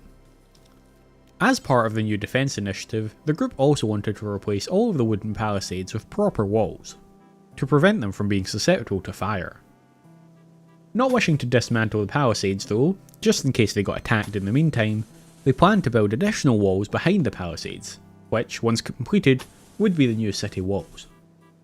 To build these new walls, they would utilise the bricks they'd been producing from clay, and for the new gates, they would use some of the iron they'd begun to produce.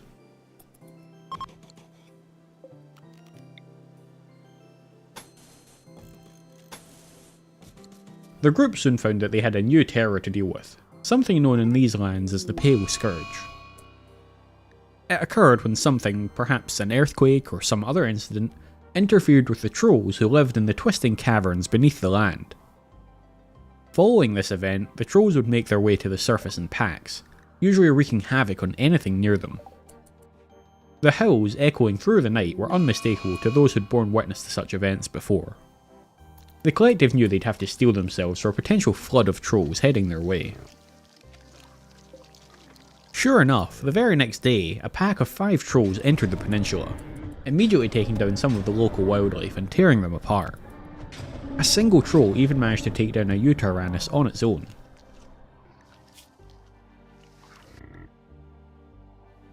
Eager to deal with the trolls before they could find their way into the town, or worse yet, before even more showed up, the archers all ventured out of the town to try and take down the trolls. The key to achieving this would be to try and take them one at a time. If all 5 charged them, there would be little they could do, and they just have to hope they could get back to the defences in time. Thankfully, despite the hardiness of the trolls, the archer contingent were becoming master marksmen, and together they managed to target the troll's limbs to slow it down and leave it exposed. Once it was down, they moved forward to engage the next one, whilst Oiwun brought up the rear to put the downed beast out of its misery.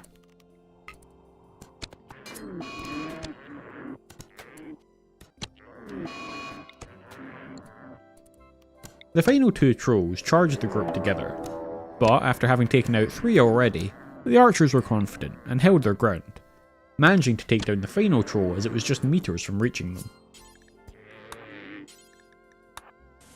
Continuing with the defence update, the group removed the spikes from the front of the main section of the palisades, and replaced those with the new wall, keeping the palisade intact for now until the new wall could be completed.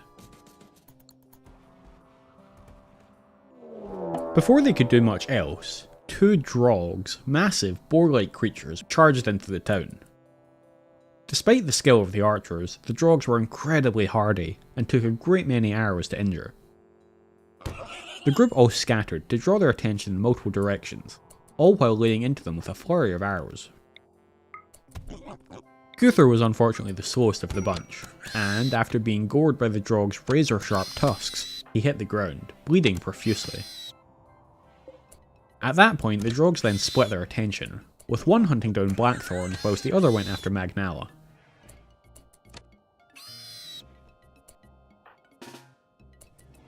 Blackthorn led hers over to Lisa and Jayla, whilst Magnala led hers towards Prentice. Unfortunately, Blackthorn's drog caught up to her fast and started laying into her. But Lisa and Jayla were still firing at the beast, weakening it with every arrow. Magnala and Prentice were both on the run at this point, and decided to hop over the fence into the animal pen, hoping that the pen might slow their drog down and allow them to get a few shots off. But it seems as though the small fence was little issue for the massive creature. Lisa, Jayla and Blackthorn all managed to make it to the front gate, and having removed the spikes from the outside of the palisade, they were able to take up positions at the embrasures and fire back into the town to hit the drog.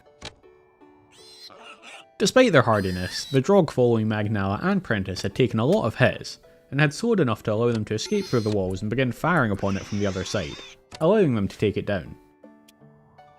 Just as they were working to take down the second drog, another swarm of trolls entered the peninsula, proving the Pale Scourge to be in full effect. Thankfully, by this point, the second drog had lost enough blood that it also went down. Oiwun dragged the heavily injured Guthor into the hospital, and Apple began emergency treatment. It was close. Dangerously, worryingly close.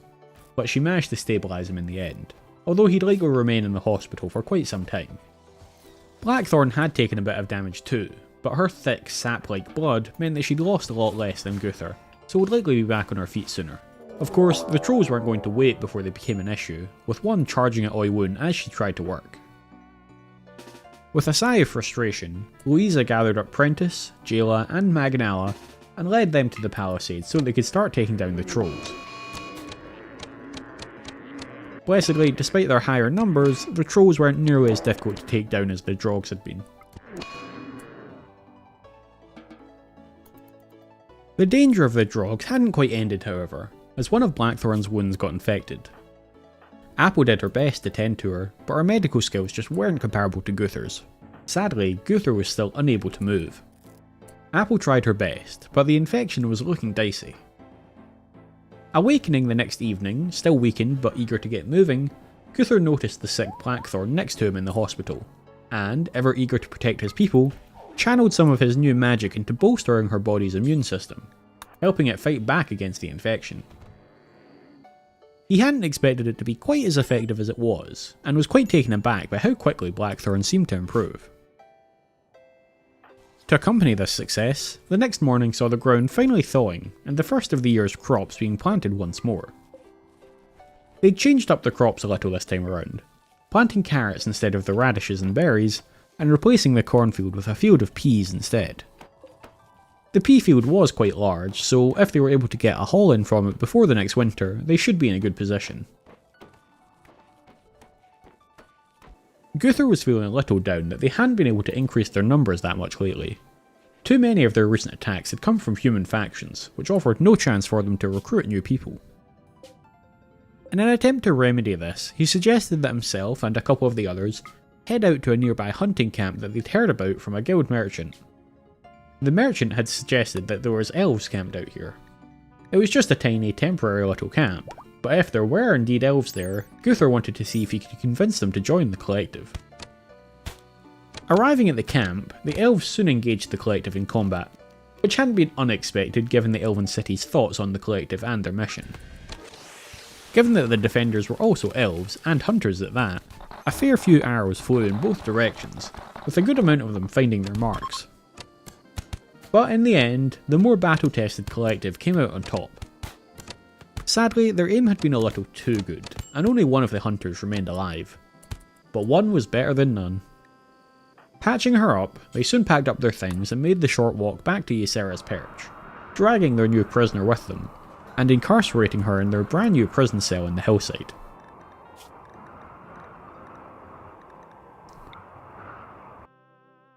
Now that they were a little bit more secure in Ysera's perch, it was time to start thinking even bigger.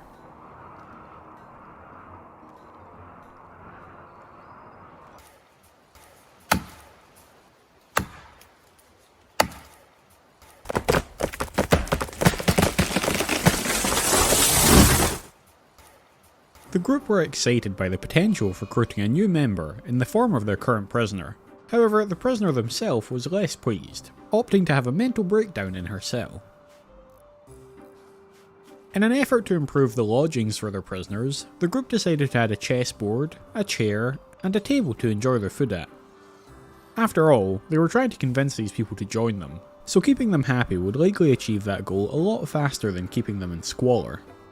To fit all of the new things in the room, they also decided to mine out a little more space, increasing the room the prisoner had to roam in.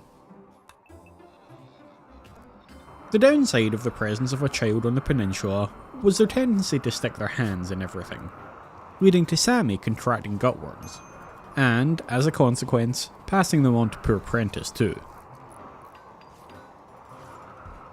Due to the hard work of Oiwun and Magnala, the new clay walls around the town were soon completed, allowing them to tear down some of the old wooden palisade walls, recovering some of their precious wood whilst also freeing up more space for the animals. With the town becoming ever larger, the construction team got to work on laying down some new paths around the place to help speed up travel. These new paths connected the new defences and the prison cells to the hospital and the centre of town. And, in their usual fashion, Oiwun and Magnala made short work of it. Although there were plenty of people who were determined to wipe the collective off the map, there were also the usual dangers of existing on this planet to deal with, including yet more trolls moving into the area, followed closely by a flash storm, whose lightning threatened to turn the entire animal pen into a raging inferno. Before they could even reach the fire, it began to spread to the woodworking shed, which also doubled as their wood storage supply. With wood already in short supply, they simply couldn't afford to lose this. Louisa rushed in, but as the door slammed closed behind him, the superheated air in the tiny shed began to burn his lungs. Seeing this, Apple, despite her intense fear of fire, ran in behind him and propped the door open, hoping to let some fresh air in to allow them to breathe. With almost the whole town helping out, they were able to get the fire under control, even saving their wood stockpiles. Those amongst them who'd entered the shed in order to fight the fire, namely Louisa, Apple and Oiwun, had suffered some minor burns, but they'd be patched up and back on their feet in no time. With the team having high hopes for a large harvest before winter, the group began constructing additional storage shelves for all of the food that they were anticipating. With their new butcher's table being in the food storage area, they decided to wall this off from the food preparation area. This would give them a small area to keep clean for the purposes of food hygiene, whilst also keeping all of the blood from the butcher table away from the stove. In the interests of further segmenting their production locations, they also decided to move the stone cutting production out of Oiwun's bedroom and into the stone storage room next door. In time, they would also add an external door to this room, to allow whoever is cutting bricks to do so without passing through Oiwun's bedroom. As somebody who was particularly interested in having an impressive house, this suited Oiwun much better than the current setup. She also decided that, to continue improving how impressive her house was, she would mine out more of the ore that currently made up the walls and replace them with proper walls.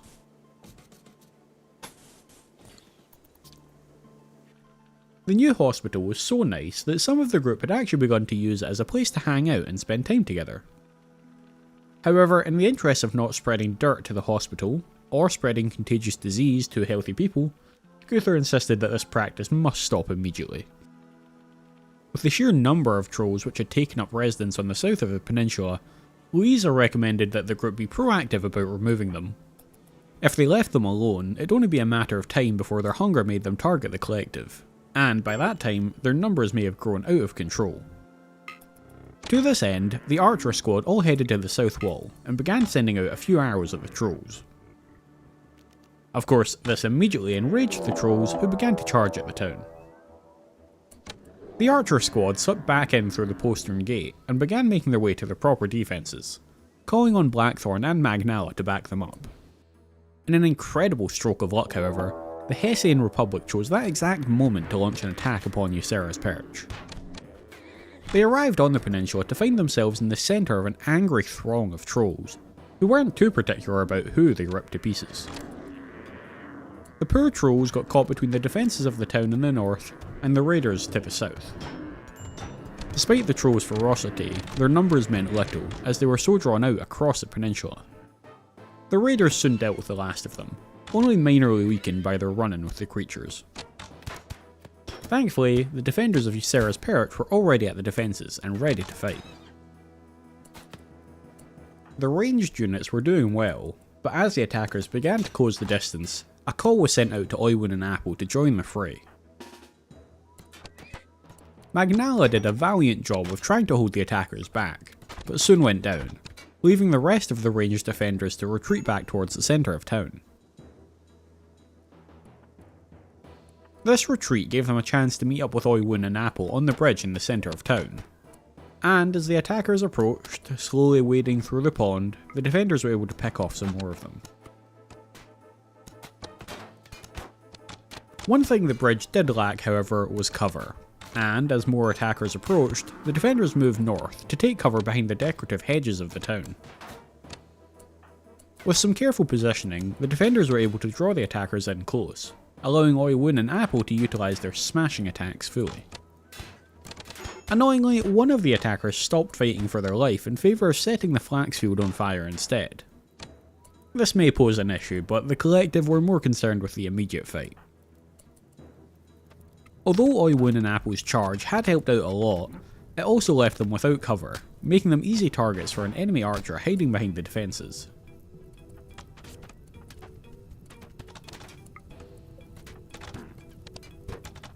Thankfully, after a lot of concentrated fire, the collective were able to beat back the attackers. Many of the collective had taken hits, but Guthor was quick to prioritise rescuing Magnala, Oiwin and Apple, all of whom had taken significant beatings during the melee fights. Guthor made sure to tend their wounds as quickly as he could, whilst the others stayed back to fight the fire and try to save the flax and hayfields. Thankfully, the gods seemed to be smiling upon them that day, and the heavens opened, unleashing a deluge of rain across the peninsula, helping to quickly extinguish the fires. In the end, Guthor managed to save everyone from their injuries, even poor Prentice, who got one of her minor wounds infected during the fight.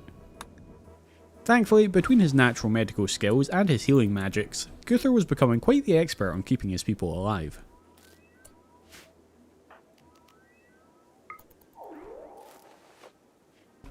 Of course, whilst everyone had been busy with everything else, they may have forgotten about their prisoner, leaving the angry, hungry Mirabelle to go berserk, bashing her way out of her cell. Not willing to risk the death of any of their people, Guthor, Louisa and Jayla chose the more dangerous path of using their bows to stop the prisoner. After landing a few good hits, but managing to avoid anything fatal, the three of them decided to leave and get on with their day, simply waiting until blood loss would force Mirabelle to the ground, and they could swoop back in, scoop her up, and tend to her wounds. In the end, her own anger was her undoing, as, in her rage, she tried to attack a couple of rats. The second rat, however, didn't go down without a fight, knocking Mirabelle to the ground and continuing on with its day.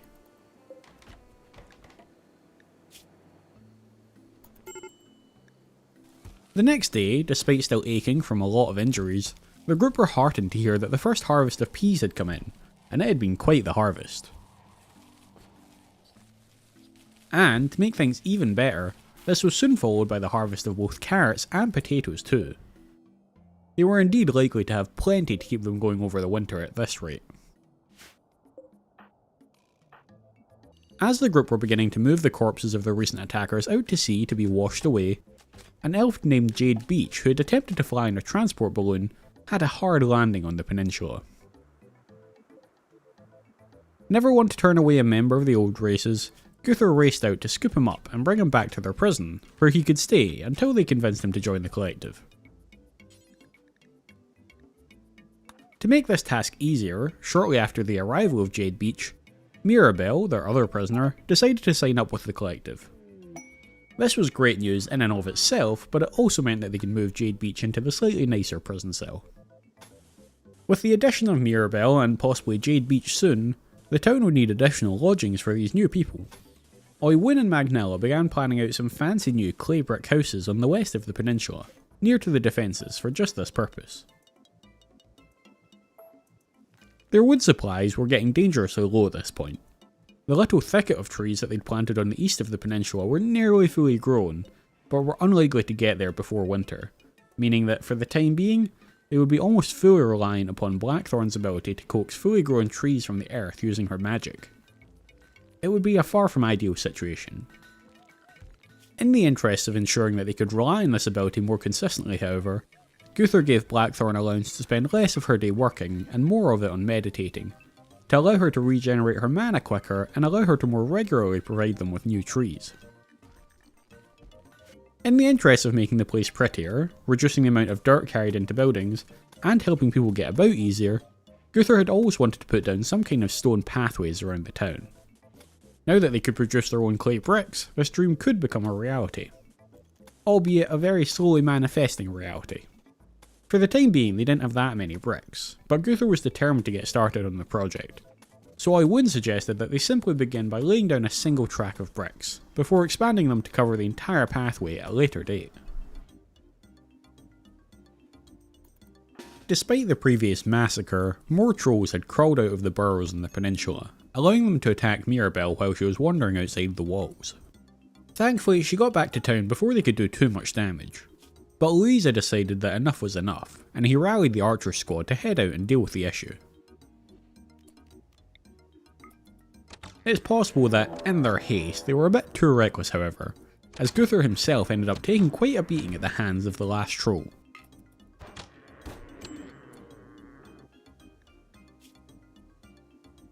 But with the trolls gone, Guthor scurried away to the hospital to tend to his wounds, whilst Magnella ventured out to demolish what remained of the trolls' burrows, ensuring that no new trolls would move in. In all the action, Prentice hadn't had a chance to let the others know, but that night she informed them that she was pregnant once again. Little Sammy was soon to have a sibling. And, just as the group begins to celebrate, a cold snap arrives, putting a quick end to their hopes of any further harvests this year. Then, mere moments later, Mirabelle lets the group know that she's come down with muscle parasites. What an absolute roller coaster of an evening, and all in the time that it took Magnella to smash in 2 troll burrows. Knowing that they wouldn't be planting any more crops this year, the agricultural group got to work on ploughing the fields, preparing them well in advance of the spring thaw. With the cold snap dropping temperatures to -15 almost immediately, heating their rooms was going to be extra important, so Blackthorn got to work on creating a wood supply for the town. With Sammy finally being old enough for some formal lessons, the school building was finally seeing some use as Jayla decided to teach a class. That said, it did seem to have seen some previous use as the floors were covered in vomit. As a little homework assignment, Jayla asked Sammy to mop up the floors. Noticing long trails of blood across the western side of the peninsula, the group felt fairly confident that these were caused by the dire boars which were in the area. Eager to get rid of them before it was the blood of the collective that was decorating the peninsula, they moved into position to take them down.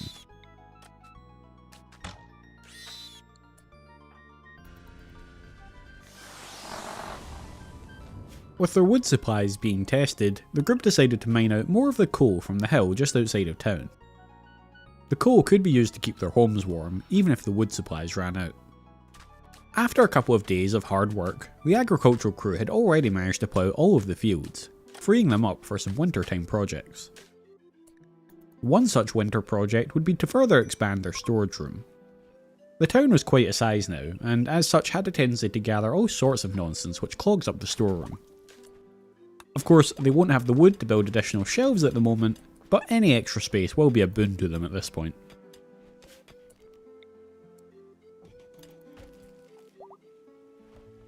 After all of the practice they'd gotten with Mirabelle, the group had really started to nail their sales pitch for the collective, and Jade Beach was soon ready to sign up to join the cause.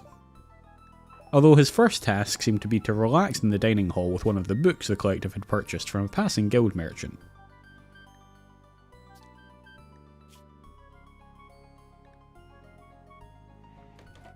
With Jade Beach joining, they need to use some more of their precious wood to outfit a new house for him to stay in. Using the wood would be painful, but following the surge of mental breakdowns of previous year, Gunther was no longer willing to underestimate the importance of keeping his people happy.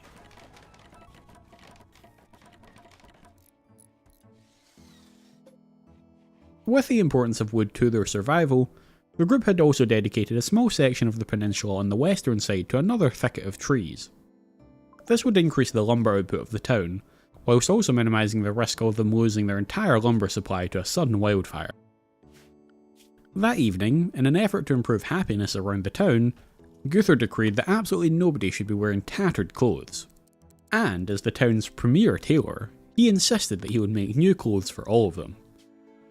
Of course, until he made the new clothes, this left some of the group slightly exposed to the elements.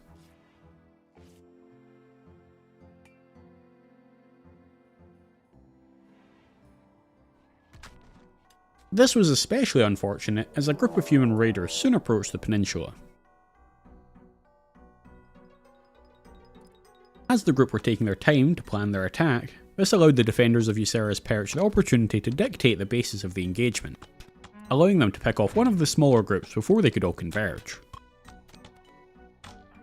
That night, the rest of the attackers charged, meeting heavy resistance from the collective, who had taken up defensive positions.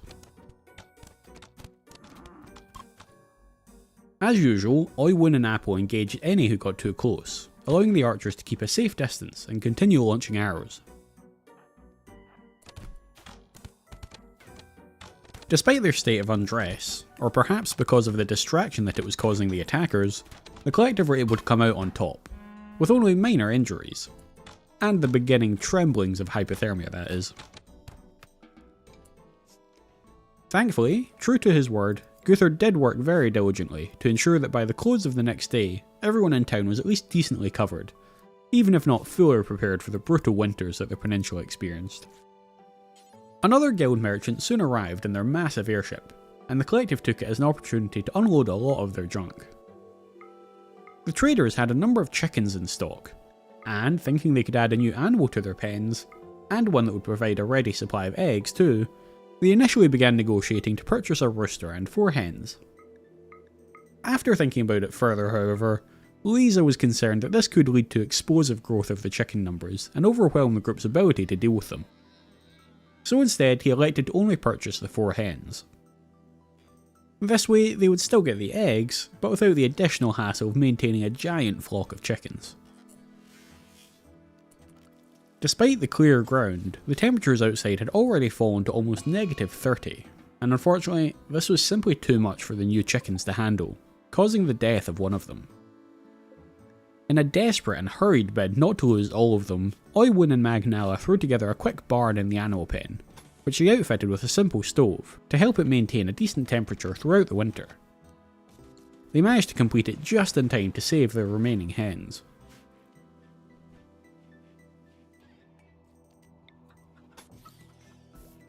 The next morning, a whole caravan of traders from the dwarven city-states approached the peninsula. Excited for the opportunity to introduce themselves to more dwarves, and maybe even try and convince some of them to join the collective, Jayla dashes out to meet them. In the interests of finding warmer materials for Gunther to make their clothes from, she manages to purchase a few large bolts of cloth from them in exchange for some of their less valuable rawhide. Unfortunately, she has less success with trying to get them to join the collective, and they soon retreat, in search of warmer climates. With the collective sporting quite a large number of members now, Gunther decided it was finally time to take the next steps on the path to creation of this new civilization. One town was nothing more than a city-state. If they wanted to be taken seriously on the planetary scale, they'd need to expand. Selected for their skills with plants, Apple, Mirabelle and Jade Beach would be sent forth with an important mission. They were ordered to set up a new colony in the name of the collective. a colony which, in the interests of the collective, would produce lumber for the whole nation. Excited to be given the honour of setting up the second town of the collective, Apple rushed around to collect the things they would need. She knew of the perfect place, just a few days' walk into the surrounding forest, where she was confident they could set up a thriving town and also produce plenty of lumber.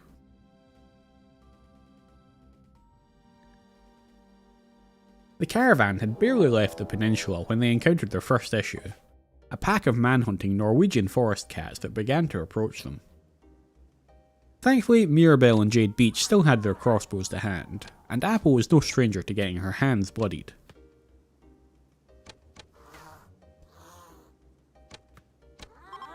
They made quick work of the cats and headed on their way. Back at Ysera's Perch, however, they were facing their own animal issues.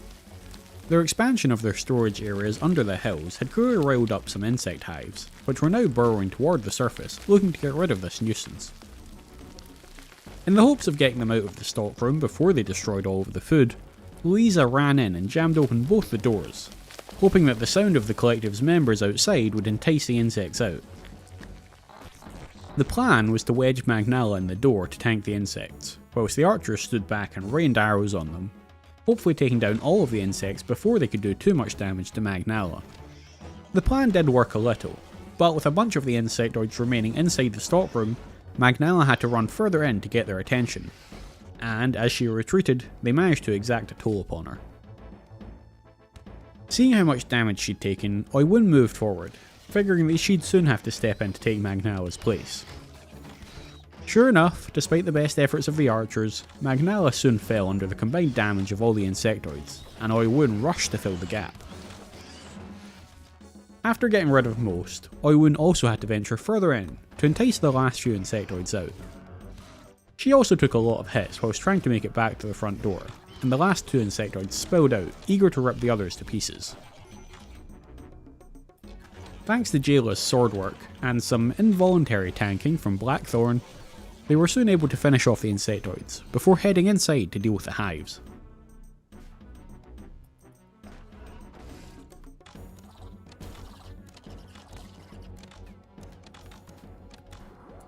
Blackthorn, Magnala and Oiwun had all taken a fair beating, but it was nothing that Dr. Guther couldn't handle. The insectoids had torn down a lot of the shelves, but thankfully didn't seem to have done much damage to the actual food, which could have been a disaster this early into winter.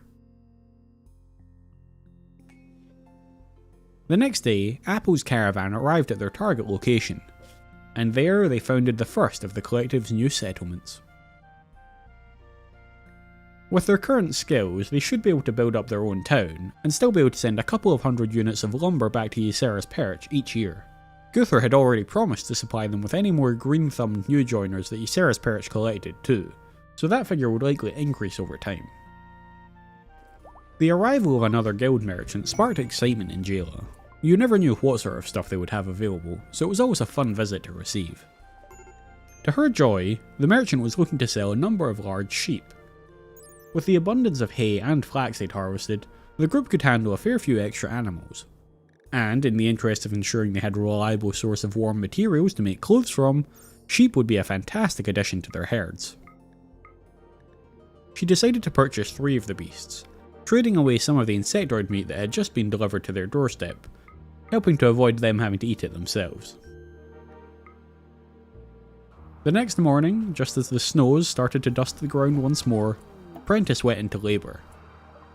This time, thankfully, they were able to get to the hospital before the baby fell out, allowing Guther to be there to provide medical assistance, leading to the successful birth of a second little baby crab.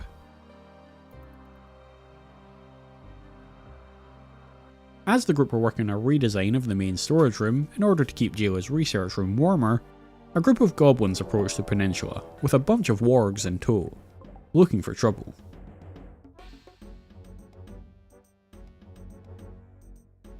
Thanks to the defensive location, the collective were once again able to reach the defences before the attackers. While the goblins were lacking in many physical traits, they were fast little critters, and the archers weren't able to take down as many of them as they would have liked before they reached the town. With Apple away setting up the new town, Magnala joined Oiwun in the melee, keeping the goblins a safe distance from the archers. Thankfully, coordination and bravery were not among the goblins' strengths, and the first group were soon routed.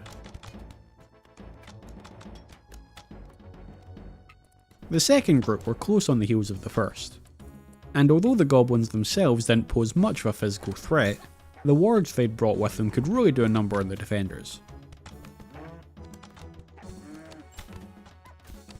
As a couple of the wargs approached the archers' defensive positions, Oiwun pulled back to try and help deal with the beasts.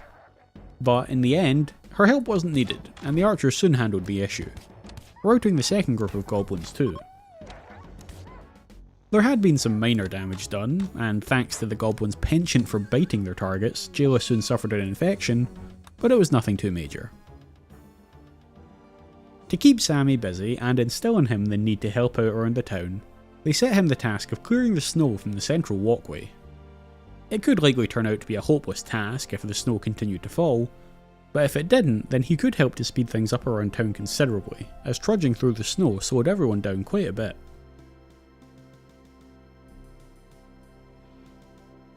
Seemingly having more members than sense, the goblins tried to launch yet another attack on the collective, just days later.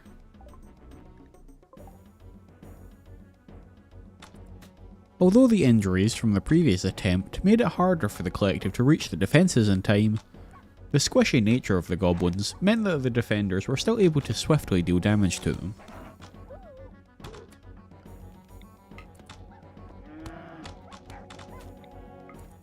With Magnala having a mental breakdown, Guthor was eager to keep Oiwun standing for as much of the fight as possible, to be their melee tank.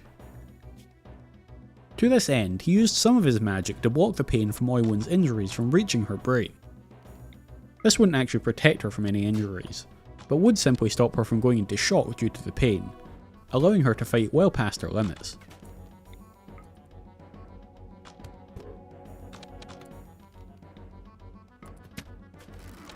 The second group consisted of a number of goblin archers, who took up cover behind some stones that littered the floor of the defences, despite Guthor asking them to be moved months ago. The pain block on Oiwun was working wonderfully, as she was still fine despite all of her previous injuries and currently being surrounded and beaten by 4 goblins. The defenders soon proved themselves the superior archers, although there'd never really been any doubt, and sent the last of the goblins scampering for the exit. Of course, the moment Guthor's magic faded and the pain launched its assault on Oiwun's brain, she hit the ground, and she wasn't likely to get back on her feet for a while. Given the constant dangers and the pain that defending a peninsula could lead to, Guthor was determined to improve their entertainment options within the town. To this end, he began working with Magnala to redesign the current dining room. They began by extending out a little, providing room for more activities, including more seats at the chess table, a darts board, and a cup and dice table. They also upgraded the small fireplace, which was struggling to keep a comfortable temperature, what with everyone coming in and out of the room all the time, and they replaced it with a large hearth in the corner instead. By the time Oiwun was fully recovered, the room was a whole new centre of entertainment for the town. With winter soon coming to an end, the group couldn't help but revel in how well things were going. They were able to consistently defend themselves from any number of opposing factions that wished them harm. They'd gotten through an entire winter without once having to worry about their food supplies, and, most importantly, they'd managed to set up a secondary town for the collective, beginning their dreams of building a nation for the betterment of all the old races.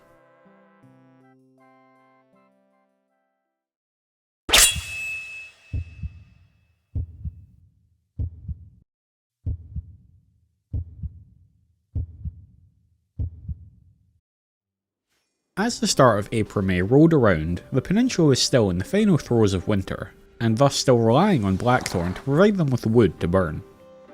Thankfully, what they lacked in wood, they'd managed to gain in clay, with their stockpiles now sporting more than enough clay bricks to begin expanding the walkways throughout the town. Helping the group to move around town faster would be especially important to poor Oiwun, who, during her brave stand against the goblin hordes, had lost her one good leg and one of her arms.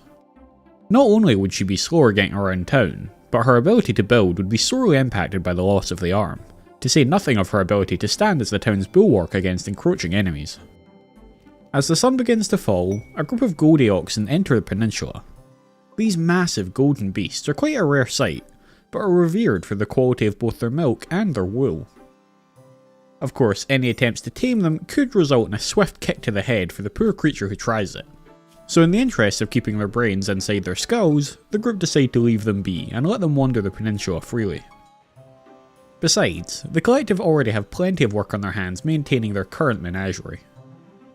Saddened to see the sorry state that his old friend Oiwun finds herself in, Guthor suggests to Blackthorn that they perform another ritual, using more of the grass that surrounds the anima tree, hoping that this will in turn further boost his powers. The process appears to be a success, and Guthor feels a swell of new power within him.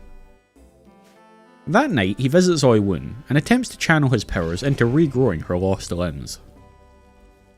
Guthor is excited when he feels the power leaving him, but is concerned by the lack of a new arm or leg on Oiwun. Over the course of that morning though, as Oiwun lies stunned in her bed, a new leg begins to form where her old one used to be. The toes begin to grow first, with the rest of the leg hopefully following soon after. It's clearly going to be a more painful and horrifying process than Guthor had expected, but it has technically worked. Or at least it seems to be thus far. This is all a little out of the realms of his usual medical work, but he decides to carry Oiwun to the hospital to keep an eye on her in a more medical setting, just in case he needs to step in to try and do something. One thing is clear, however, even if the leg does fully grow back, the process will be long and painful, keeping Oiwun away from her tasks for quite a number of days. And there was still an arm and another leg to go after this. With the stockpiles of fecal sludge becoming a little bit too much, Jayla suggested burning it, to take a bit of a more active approach to disposing of the stuff.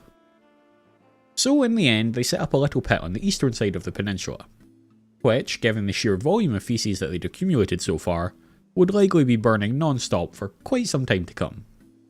This did shine a light on another issue for the town, namely that they were still all expelling waste in the same dingy little latrines that they'd built when they first arrived. With the whole town having come on leaps and bounds since then, Magnala suggested that they put some effort into at least expanding their toilets a little, to make them a little bit less horrible. A full 24 hours after Guthor's spell began to take action, Oiwun was conscious enough to crawl her way out of the hospital and back to the comfort of her own house. Although it was likely to still be a good few days before the leg was fully regrown and functional. With the collective now managing to store as much food as they were, some of it was lying in storage so long that it was going bad. This was a good sign, even if it was a bad outcome. It was nice that their food situation was now so secure that they literally couldn't eat it all fast enough, but it was a shame for so much of it to simply go to waste.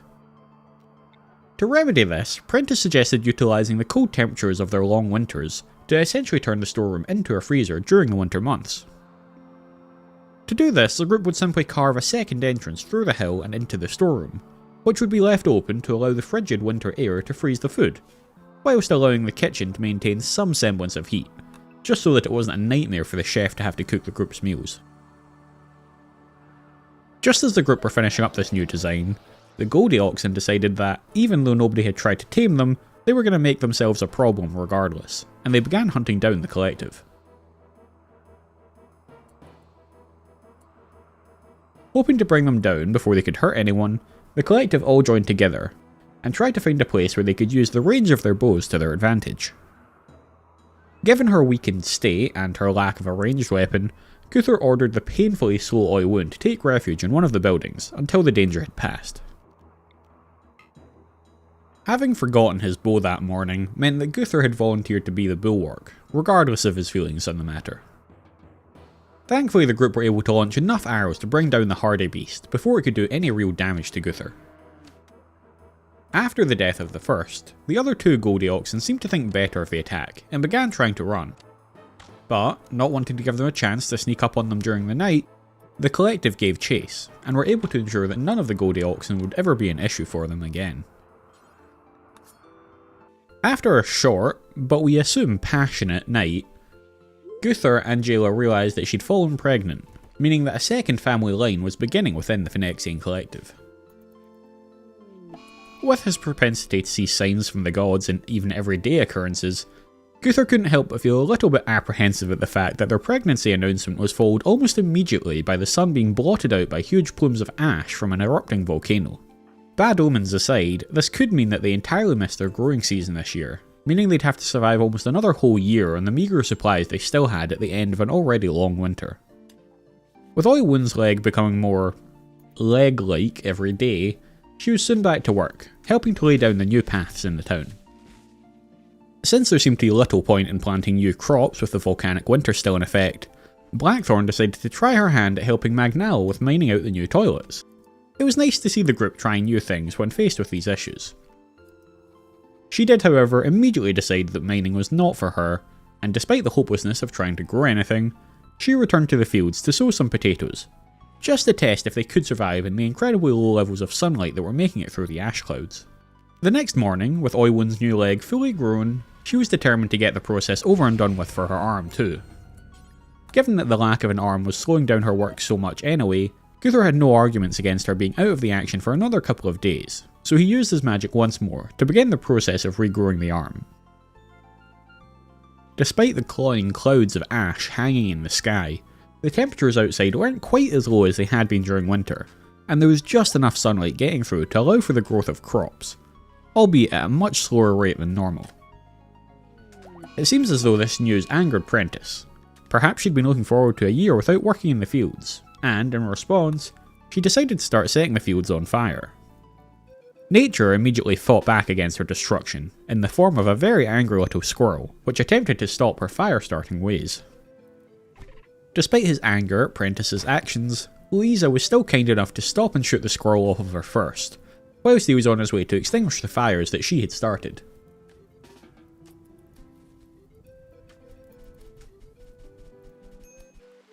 A group of traders from the Northern Realm arrived, and the collective used this as an opportunity to sell off some of their young horses and hides in order to purchase some straw and some components. Jayla had recently figured out how to create steel for themselves, so the collective were on course to becoming more technologically advanced, which the components would help with. Using the straw, along with some of the new steel they could now make, the group threw together a couple of training dummies for both melee and ranged training, which would provide a nice bit of recreation for the collective, whilst also allowing them to hone their skills. The remnants of some past battle had been strewn across the eastern side of the peninsula ever since they arrived, but Guthor had always found it incredibly unsightly, and finally got round to asking Magnala to dismantle as much of the wreckage as she could. She found she had a real taste for smashing the old devices to pieces, and ended up smashing them until the sun rose the next morning. Magnala had clearly found her calling. She'd even managed to liberate quite a bit of usable wood during her endeavours. Speaking of finding their calling, Prentiss seemed to be really into starting fires these days, this time choosing the much more dangerous and problematic location of the town's stockroom to be setting things alight. Thankfully, the group responded quickly and the damage was minimal, but they'd need to keep a closer eye on Prentiss going forward. The new toilet was coming along nicely, and in the interest of keeping the perch clean and beautiful, they decided to build a septic tank to expel their waste into, instead of just piping it directly into the sea and polluting the area. The group didn't quite have a way to draw up enough water to make the sewage system fully functional, but that could be a fun little research task for Jayla to work on in the background. After a long few years, the group finally saw their first harvest of lumber come in from the eastern thicket, which was a wonderful occasion. With the lack of sunlight due to the volcanic winter, the trees were currently growing at a snail's pace, so it was likely to be an extra few days before the others were ready for harvesting. But it was still nice to see the culmination of plans which had been years in the making. One day, Magnala made the mistake of insulting Guthor's clothing, which, given that he was the tailor for the whole town, sent him into a fit of rage and they began fighting. It was a brutal fight, which culminated in Guthor sinking his teeth into Magnala's shoulder. Naturally, this wound became infected, meaning that Magnala would need to spend a few days in the hospital, where she would be tended to by the very man that had bitten her. One thing was for sure though, she'd never dream of insulting Guthor's clothes ever again. Another guild merchant arrived at the peninsula, this one specialising in weaponry. Feeling a tiny bit guilty for having bitten Magnala, Guthor asked Jayla to purchase a fancy new weapon to give her as a gift. The merchant had a runic longsword, which would be extremely dangerous in Magnala's hands, so Jayla traded a lot of the equipment they had stored, along with some other random bits and bobs, in order to be able to afford the sword. With unfortunate timing, a slave ship soon arrived from the guild too, and amongst their stock was a young dwarf named Coalpillar. Unfortunately, the ruined sword had cost an arm and a leg, so in an effort to both liberate Coalpillar and also expand the diversity amongst the old races of the collective, the group ended up selling all of the books they'd accumulated in order to afford the purchase. Having grown up a slave, this life would be very new to Coalpillar, so they temporarily placed him in the prison, until the group could properly instill in him how things worked around the collective.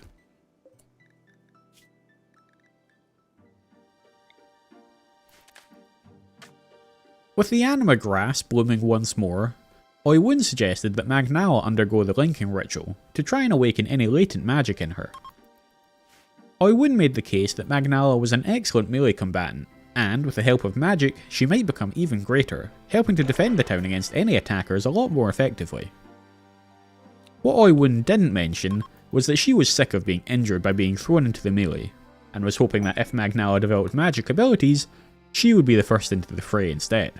Guthor agreed with Oiwun's publicly stated logic, however, and the group gathered to perform the linking ceremony for Magnala. In fact, with the abundance of anima grass that they had, they managed to complete the ceremony not once, not twice, but 3 times in rapid succession, to give Magnala a massive boost to her magical potential.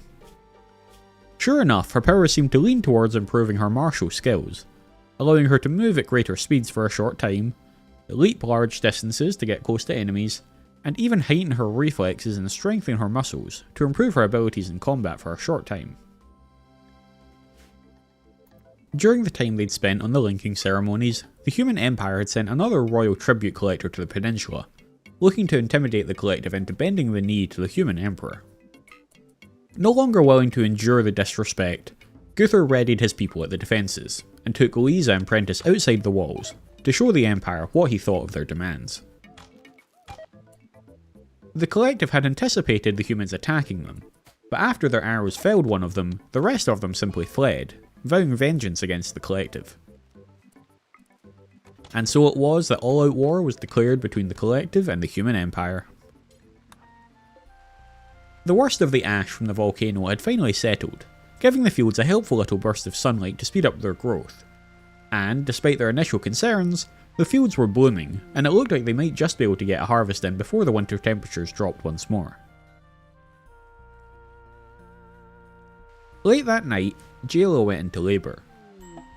She decided to follow in Prentice's footsteps and dropped the child out on her way to the hospital, expelling it right out onto the bridge in the centre of town. And thus the collective welcomed Jayla and Guthor's son to the town.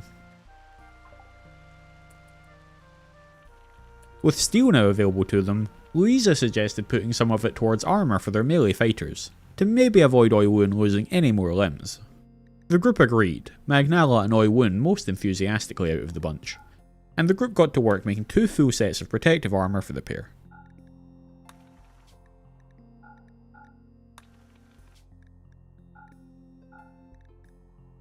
Alongside the harvest of the potatoes and the peas, the eastern thicket was also fully felled, allowing the group to replenish their stocks once more, saving them for a long, cold, hungry winter.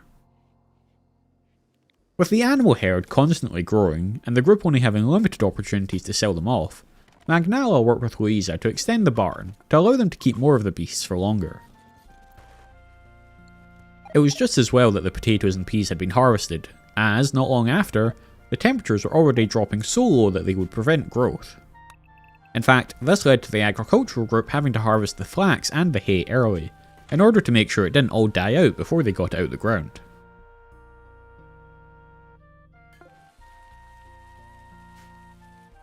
Feeling as though they'd finally broken some of Coalpillar's conditioning, the group felt confident in releasing him out into the town to become part of the collective.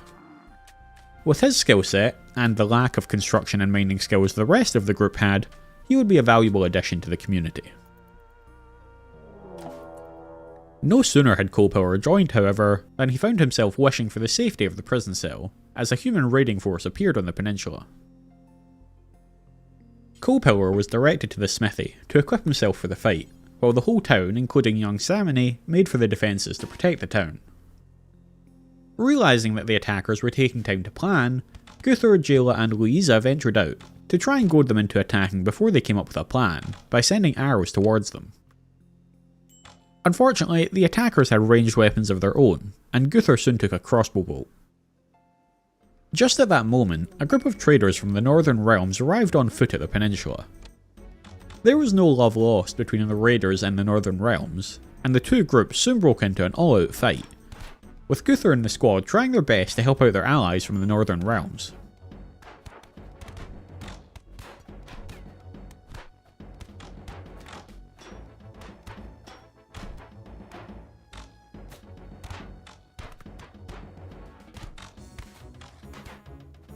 Unfortunately, even with the help of the Elves, the caravan guards were no match for the fighting force of the attackers, and the traders were soon overcome, with the Elves being forced back behind the walls. Although the Northern Realms caravan had ultimately fallen, they had done a lot to help weaken the attacking group, meaning that the attack had lost a lot of its momentum. Magnala took up her new position as the bulwark at the defences, utilising her new powers alongside her new sword to tear through any of the attackers that got close enough. Although she tried, Oiwun couldn't even get close enough to engage any enemies before Magnala killed them. Oiwun was secretly overjoyed that her plan had succeeded. Magnala was enjoying herself so much that despite the attackers sounding their retreat, she leapt across the pond at the defences to tear down one last attacker. Only Guthor and Magnala had taken any damage, but hopefully spending some time side by side in the hospital together would help them patch up their differences. With Prentiss and Louisa's second child finally growing old enough to wander the town on her own, they decided it was time to finally bless her with a name, and they went with Naoto. Early one September morning, the group were awoken in the night by a call to arms. The Divine Order had arrived once more and were charging directly at the defences. Bleary-eyed but determined, the collective made their way to the defences. They were, however, lacking their melee murder machine Magnala, who was currently having a bit of a mental breakdown. The surprise attack meant that the Divine Order reached the defences before most of the collective, immediately putting them at a disadvantage. The collective were able to do a bit of early damage, but the Order had brought a lot of people, and they couldn't bring them all down before they reached the defences. Despite her best efforts, it looked like Oiwun was going to have to act as the bulwark once more. As the battle wore on, things were beginning to look quite dire, with the archers having to shoot at attackers who'd already circumvented the defences, and Oiwun's attempts to reposition to protect them actually allowing more attackers in through the side. In a desperate attempt to help, Blackthorn gathered up as much mana as she could, and tried to let out a call to the animals in the region, requesting their help. Just before she could release the spell, however, one of the attackers sent a crossbow bolt right through her, causing her to hit the ground and interrupting the spell. Despite all of this, the defenders had been letting loose a constant stream of arrows, which had caused a lot of carnage in the ranks of the attackers, causing the first group to flee. As the second group of attackers approached the defenders, they pulled back, hoping that the heavy armour of the attackers would slow them down and allow the defenders to get distance on them to be able to continue firing. Unfortunately, the attackers appeared to be able to keep up, forcing the defenders into close quarters engagements. Just as everything was starting to seem incredibly dire, the Divine Order sounded the retreat. Despite the defenders thinking that their destruction was assured, it seemed that seeing so many of their comrades dead and bleeding out had taken its toll on the attackers, and they'd broken first, attempting to flee through the town. It was, however, a Pyrrhic victory, with Guthor, Louisa, Oiwun and Blackthorn all on the ground, and a number of the other defenders sporting an assortment of lesser injuries. While some of the collective dragged the injured to the hospital, Jayla and Prentiss tried to chase down the fleeing Divine Order members through the town. They annoyingly broke down the main gate to escape, but Jayla made them pay for their actions.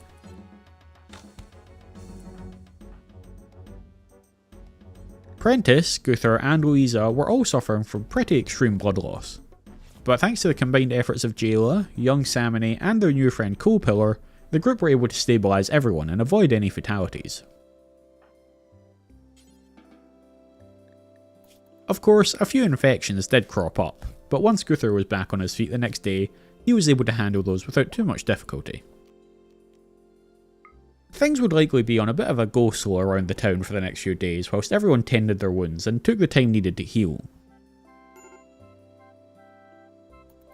They found the time to drag the corpses out to sea, to save themselves the disgust of seeing them strewn across the ground.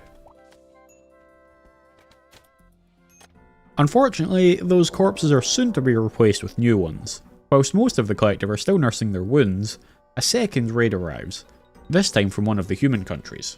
The collective would just have to pray it wasn't their corpses floating out to sea next. With everyone in such a sorry state, Blackthorn knew that things were already desperate, so she immediately began casting her spell to call as many animals to their aid as she could. The efforts of the spell would put her in a short-term coma, taking her out of action for most of the fight, but she was hoping that the animals that she called to their defence would be more effective than her. With the injured state of the defenders, they struggled to stop the attackers from reaching the defences.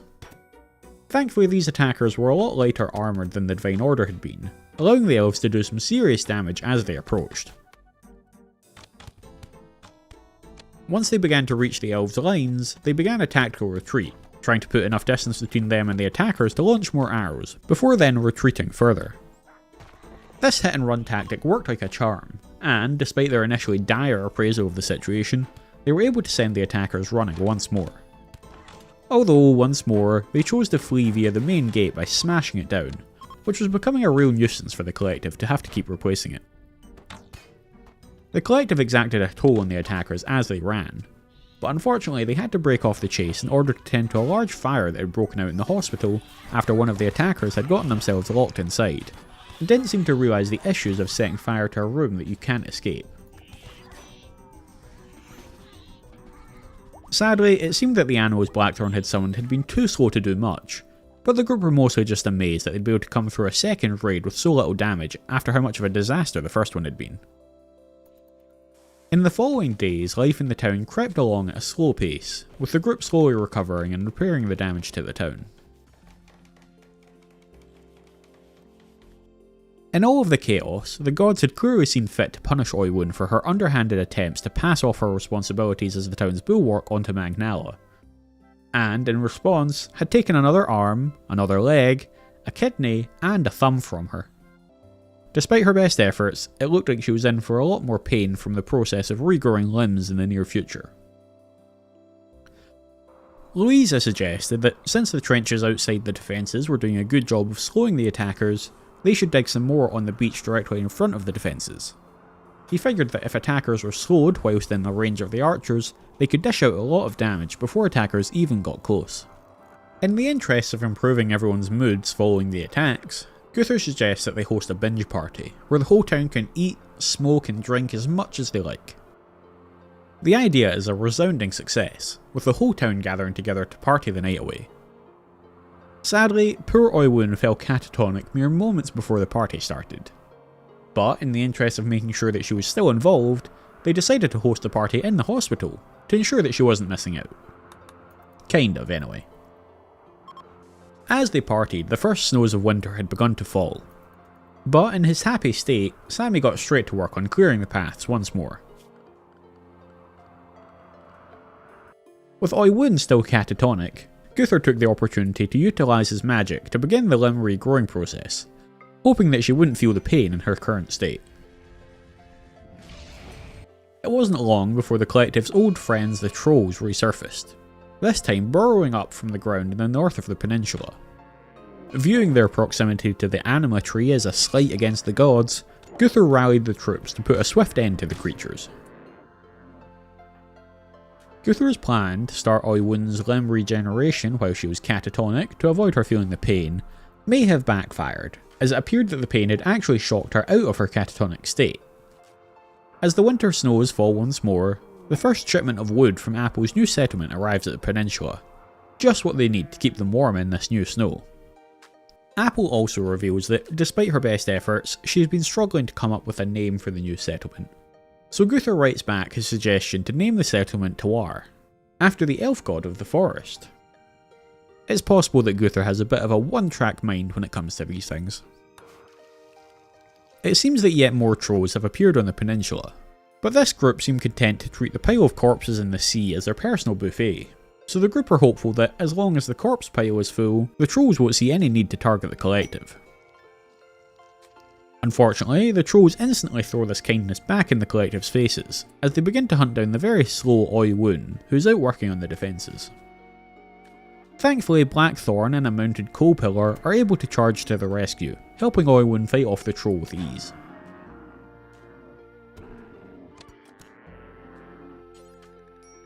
Trolls weren't the only thing looking to take a bite out of the collective, however, as another group of human raiders approached the town. Blackthorn wastes no time, and immediately calls out for help from the nearby animals. The wild animals arrive, and together with the help of some of the trolls in the south, they manage to take out one of the groups of attackers. This well-timed intervention left only a meagre handful of the humans for the defenders to deal with.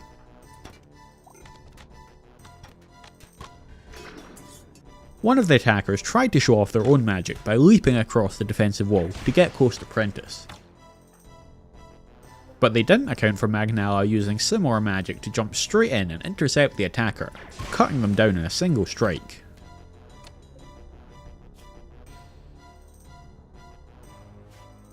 The morning following the attack, Oi Woon and Coal Pillar finished up digging the new trenches in the midst of the defences, after which they moved on to hollowing out yet more of the mountain in order to give themselves even more storage space. As Oi Woon was digging, Guthor thought he'd play a fun little prank where he sneaks up on her and blasts her with his memory growing magic, sending Oi Woon to the ground writhing in pain as her left arm begins to sprout, partially formed from the side of her torso. Guthor has a bit of a weird sense of humour. That evening, the group were surprised to find yet more travellers from the Dwarven city-states. Given that the Dwarven cities had mostly just hidden in their mountains and offered no help to the old races during the expansion of the human empires, Guthor had no love for the governments of the city-states. He believed though that he could convince these individuals of the importance of what they were doing here. So, despite knowing that it would anger the governments of the city-states, he sent a mounted Magnala to apprehend the visitors and bring them to town where they could be convinced to join the collective. The visitors weren't overly thrilled by the concept of incarceration, however, and tried to fight back. Of course, with Magnala's skill, she was able to quickly down her attacker and give chase to the other. Alas, the second dwarf was able to escape from her, but she scooped up the injured dwarf named Etis and placed him in the town's prison.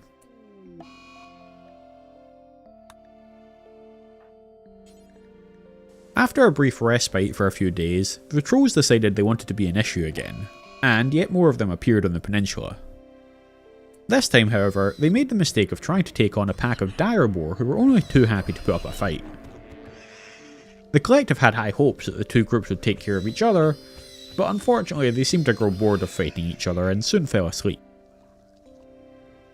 Unwilling to wait until the trolls decided to attack them, a few archers from the collective ventured out to deal with the issue head on the next morning. Due to the sheer number of trolls, things did get a little dicey, with the group having to pull far back into the defences. But in the end they were able to defeat the trolls without casualties, but it was certainly close.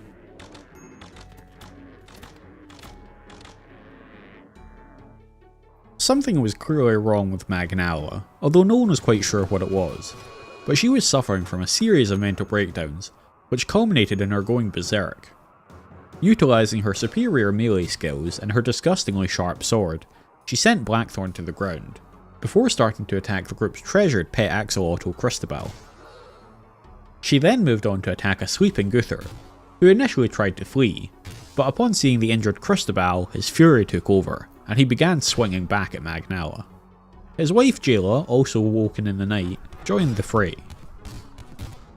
Together they were able to beat Magnala into submission, and rushed to Christabel's aid. And once time permitted, they also helped Blackthorn.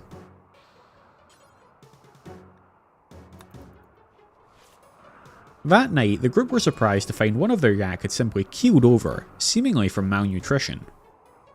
They had thought they'd stockpiled an abundance of hay and flax, but it seemed as though they'd been asleep at the wheel.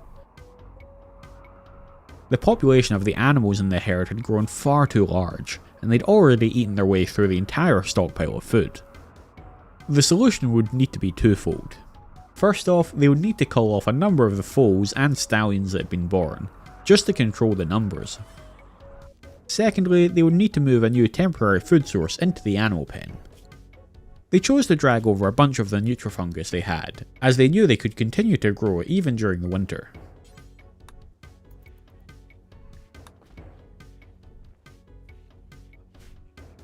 It seems that letting that second dwarf escape had been a bigger mistake than they realised, as he'd clearly run straight back to the city-states to inform them of what had happened, and the city-states had chosen to respond with an attack of their own. With Magnella already down as a result of her beating at the hands of Guthor and Jayla, and Blackthorn still heavily damaged from her run-in with Magnella, Blackthorn figured that once again she'd be more help using her magic to summon animals, even if it took her out of the fight entirely.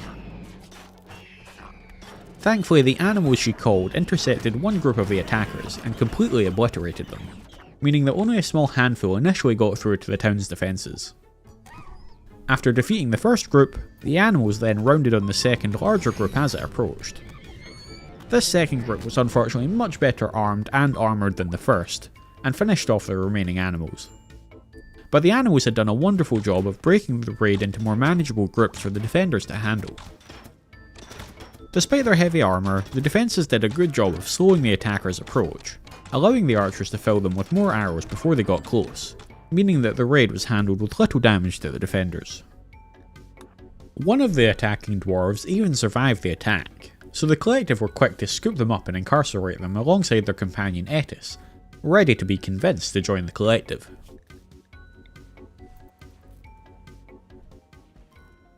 Whether he'd been convinced or just mentally broken down after realising his people had failed to liberate him, Etis soon gave in and agreed to join the collective in exchange for his freedom. Their new prisoner wasn't so agreeable, however, and soon broke down the door to their cell to try and escape. Unfortunately for them, they were immediately faced with Oiwin and Magnella, who wasted no time in beating the prisoner until they couldn't walk.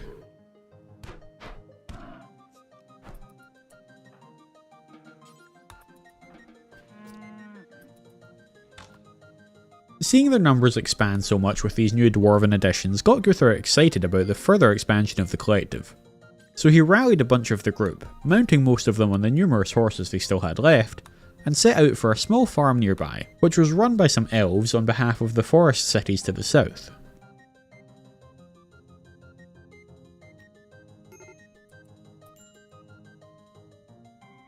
Whilst Magnella and their new friend Etis stayed back on foot, the archers rode in on their horses, getting close enough to the local elves to start taking shots. Once the locals then began to get close, they pulled back, allowing Magnella and Etis to move forward and engage the locals in melee combat. They made swift work of the first group, unfortunately killing all of them. Their primary goal here was to take some of the elves alive, so that they could be convinced to join the collective. Magnella had even brought a large hammer with her instead of her sword, in the hopes that it might prove ever so slightly less lethal. Thankfully, a second, larger group appeared to provide support to the farm. The collective followed the same tactic again, using the horse-mounted archers to lure the elves towards the melee fighters, whilst peppering them with arrows. The local elves never stood a chance. A few of them sadly managed to flee, but in the end, they did have one that was left alive, which still made the journey worthwhile. They patched this prisoner up before throwing them in the back of one of the horses and beginning the march back to Ysera's perch. Back at the perch, their current prisoner tried once more to break their way out, only to find themselves confronted again by Oiwun, who'd stayed behind, and an old comrade, Coalpillar, both of whom, once again, swiftly beat the prisoner into submission.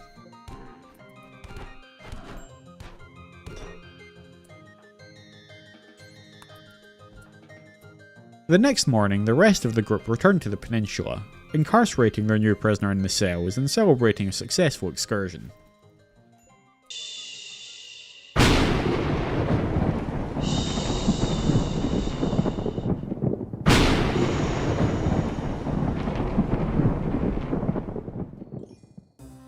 With 2 new prisoners occupying the cells, the collective were excited to be expanding their faction further. The new additions would mean that there was a requirement to expand the housing options in the town too. Eager to move himself and Jayla out of their small, cramped house, Guthor asked the construction team to begin working on a new home for them. This home would be a larger construction, made of clay instead of wood, which would occupy space on the sandy soil at the east of the peninsula. This new home would even feature its own bathroom, a massive leap forward for the group's civilization as a whole, although more specifically, a massive leap forward for Guthor and Jayla. Noticing that during one of their many fights, Blackthorn had lost an ear and her nose had been shattered, Guthor decided it was time for another classic Guthor prank. So he snuck up on her while she was cutting some bricks and zapped her with his powers, causing her nose and ear to begin regrowing.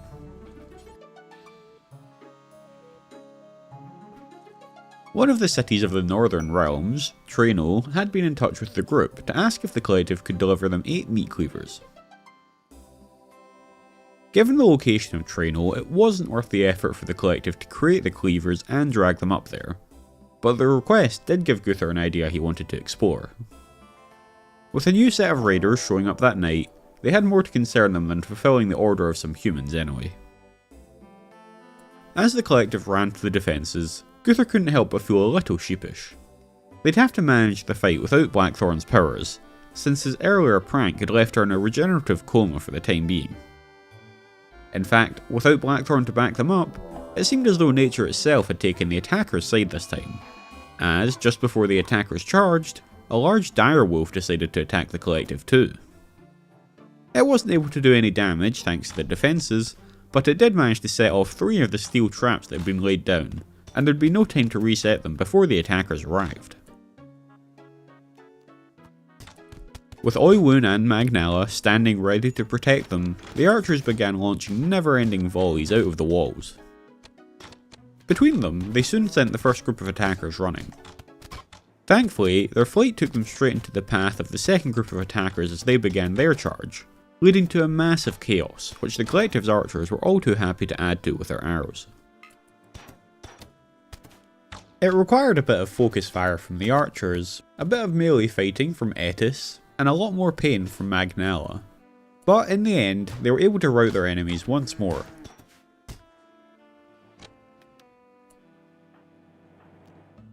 With the damage from the attack mostly being limited to Magnala's already heavily beaten body, the construction crew had been free to continue their work unhindered in the following days, letting them finish up the new building in record time, despite its fancy clay walls.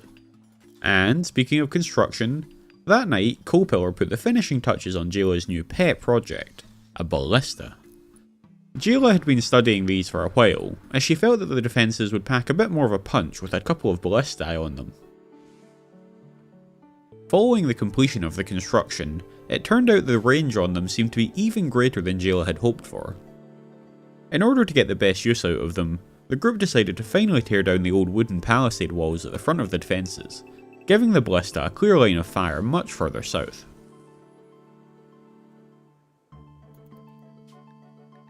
With their bed moved over and a few creature comforts added in, Guthor and Jayla's new house was beginning to take shape, although they were still traipsing through the sand when they got out of bed in the morning.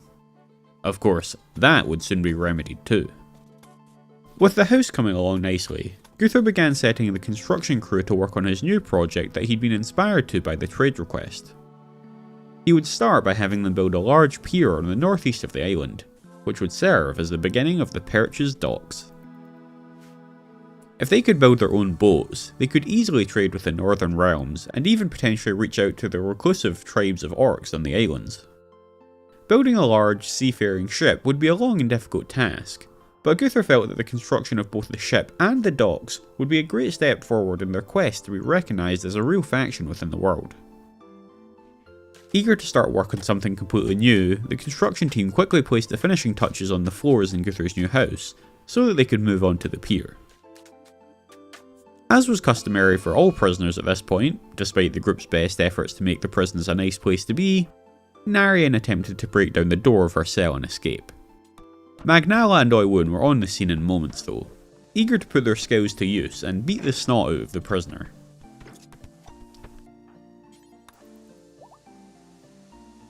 After getting her blood pumping with the morning's beating, Oiwun ventured out to begin working on the pier. Guthor hoped the pier would one day service many ships, so he wanted to start out quite large, with even more space for growth. But this meant that progress was unlikely to be fast. Hearing the morning's beating from the room next door also seemed to have convinced their other prisoner to join the collective, to make sure the beatings didn't reach them. And so the team welcomed their third dwarf, Azazud.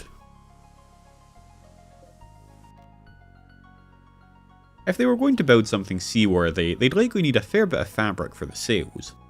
So, Prentice suggested planting a field of cotton. Unfortunately, the only real place to put it was next to Hoyt's grave. But maybe that wasn't disrespectful. Maybe it was an act of kindness to grow new life around his grave. Another blocker in the construction of both the pier and any future ship was their wood production. The whole town was still reliant upon blackthorn to grow enough wood to keep them going.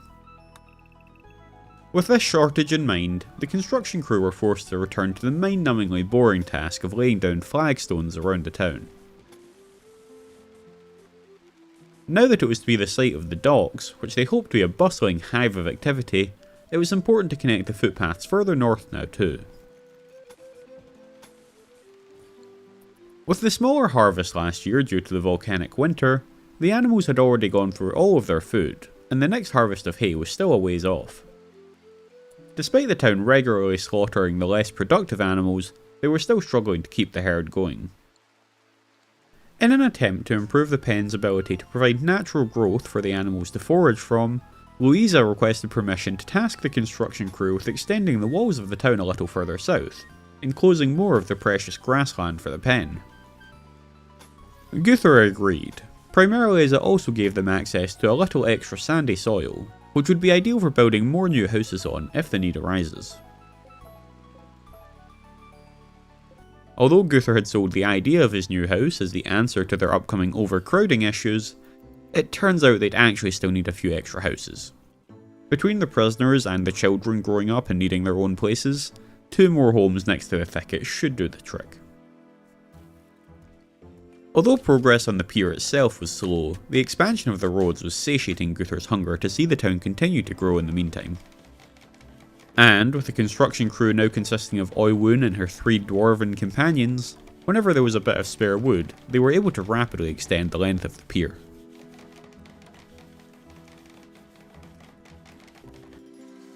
They were likewise rapidly erecting the new homes. Although the fact that Azazud needed one of these homes so she could stop sleeping outside in the fields might have played a part in the decision. And this was an issue that was about to become even more pronounced now that Narian had finally been beaten into submission and decided to join the group too. Thankfully, without the hindrance of a volcanic winter this year, they were soon hauling in their first massive harvest of potatoes for the year. With Jayla deciding that she'd need more advanced tools to continue her research, Guthor suggested that they build her a new research bench located in their new house. She was the only one who used it, and she had been sequestered away in that tiny clay-filled room for years already.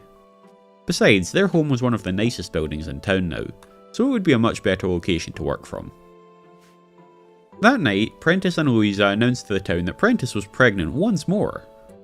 Although, with this being their third, there was a lot less celebration, and a small creeping fear that they would soon all be overrun by the Crab Clan. The next day saw the construction crew finally finishing the path connecting the centre of town to the Mushroom Dome and the new pier. After a quiet few days, the group had finally managed to expand the animal pen. Of course, the quiet is never designed to last, and as night began to fall, the Hessian Republic charged onto the peninsula, looking for blood. Drained of mana after summoning so many trees for the town's construction efforts, Blackthorn knew she didn't have it in her to call upon the animals for help. The defenders would be on their own once more. One thing the defenders did have going for them though was their new ballista, which Prentice, as the first one on the scene, was manning. Despite the additional firepower, the surprise of the attack had left the defenders slowly trickling in as the attackers approached, meaning they hadn't been able to take down as many as they would have liked before they reached the defences. Magnala took up her usual position, and, eager to do her part, Oiwun moved up beside her to help guard the others. The defenders were a dab hand at this now, however, and it wasn't long before the first group of attackers got sent running. Sadly, this success was short-lived. Whilst the group had their attention turned to the second group, Oiwun was trying to hold off 3 of the attackers herself. And in the end, it was all a bit much, and she succumbed to a number of wounds. A shocked and confused Magnala made light work for the attackers, who soon also overwhelmed her and sent her sprawling, giving them a clear path to the archers. Thankfully, despite the fact that they had broken through, most of the attackers had taken some damage, slowing their movement and allowing the archers to stay ahead of them, keeping distance and launching the occasional arrow. They were eventually able to send the last of the attackers fleeing, but it had cost them a lot. Oiwun was gone, and Magnala, Coalpillar and Etis had all taken severe damage in the process. Thankfully, enough of the group were still standing that they were able to quickly get the injured over to the hospital, where they're treated by Dr. Gunther. Infections will be abound, but they should all make it thanks to his skills.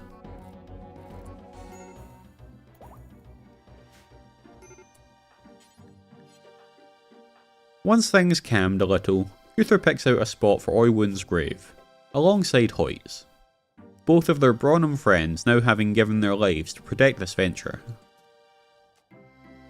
Gunther himself interrogates Oiwun, and that evening, the group gathered to mourn Oiwun in a ceremony led by Jayla.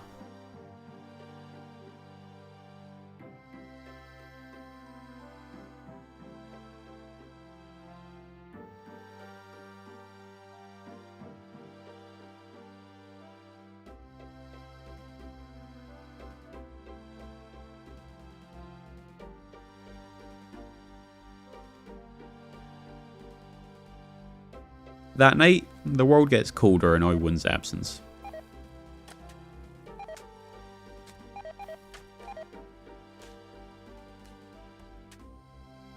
The next day at least saw a slight sliver of happiness return to the peninsula, as the new pier was finished up, and the dock area was beginning to take shape. To celebrate the life of their venerated leader, the construction crew had decided to name the pier Oiwun's Pier, in her memory.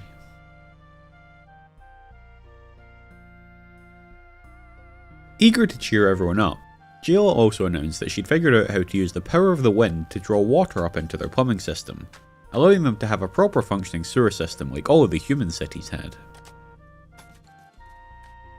With the weather getting colder and the agricultural work slowing down, Gunther decided it was time for a different kind of work to take centre stage.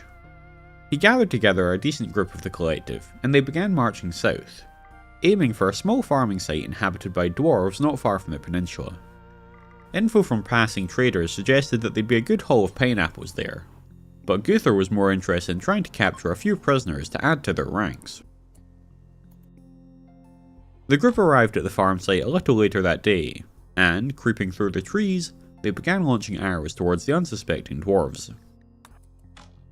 After Gunther lands a particularly nasty hit, the dwarves are alerted to the attack and begin charging towards the trees. But with Magnala the murder machine guarding them, they have little to fear.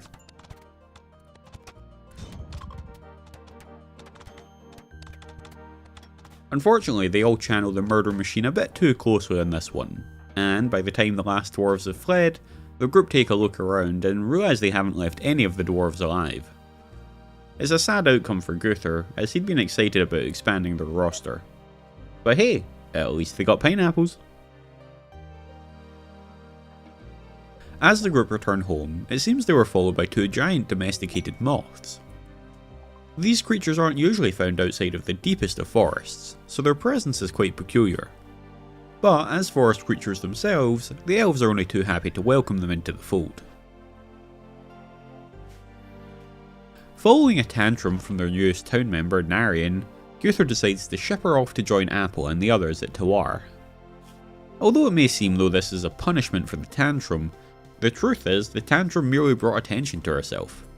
Gunther had always promised Apple he would send her more people to help out, and gods know they need more wood as it's their major blocker right now, so it just made sense to ship Narian over.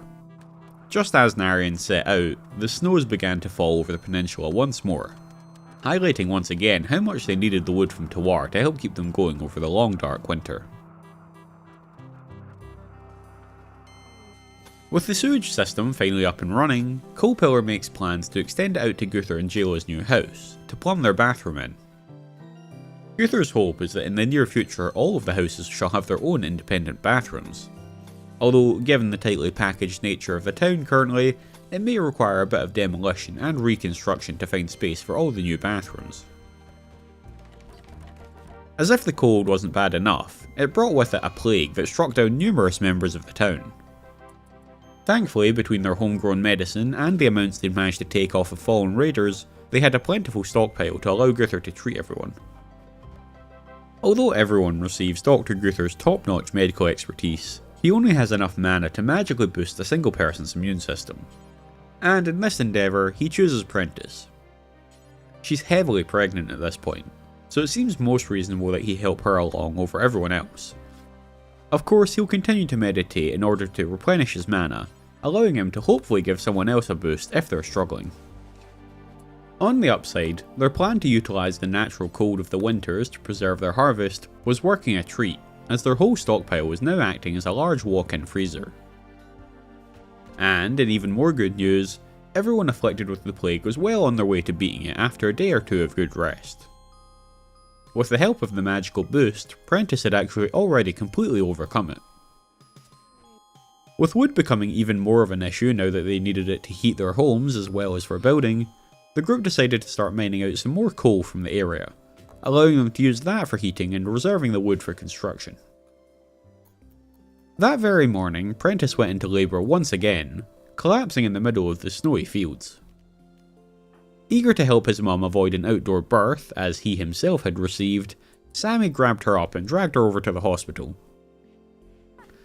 With his quick action, she was able to give birth in the relative comfort of the hospital, spitting out the third healthy crab child into Ysera's perch.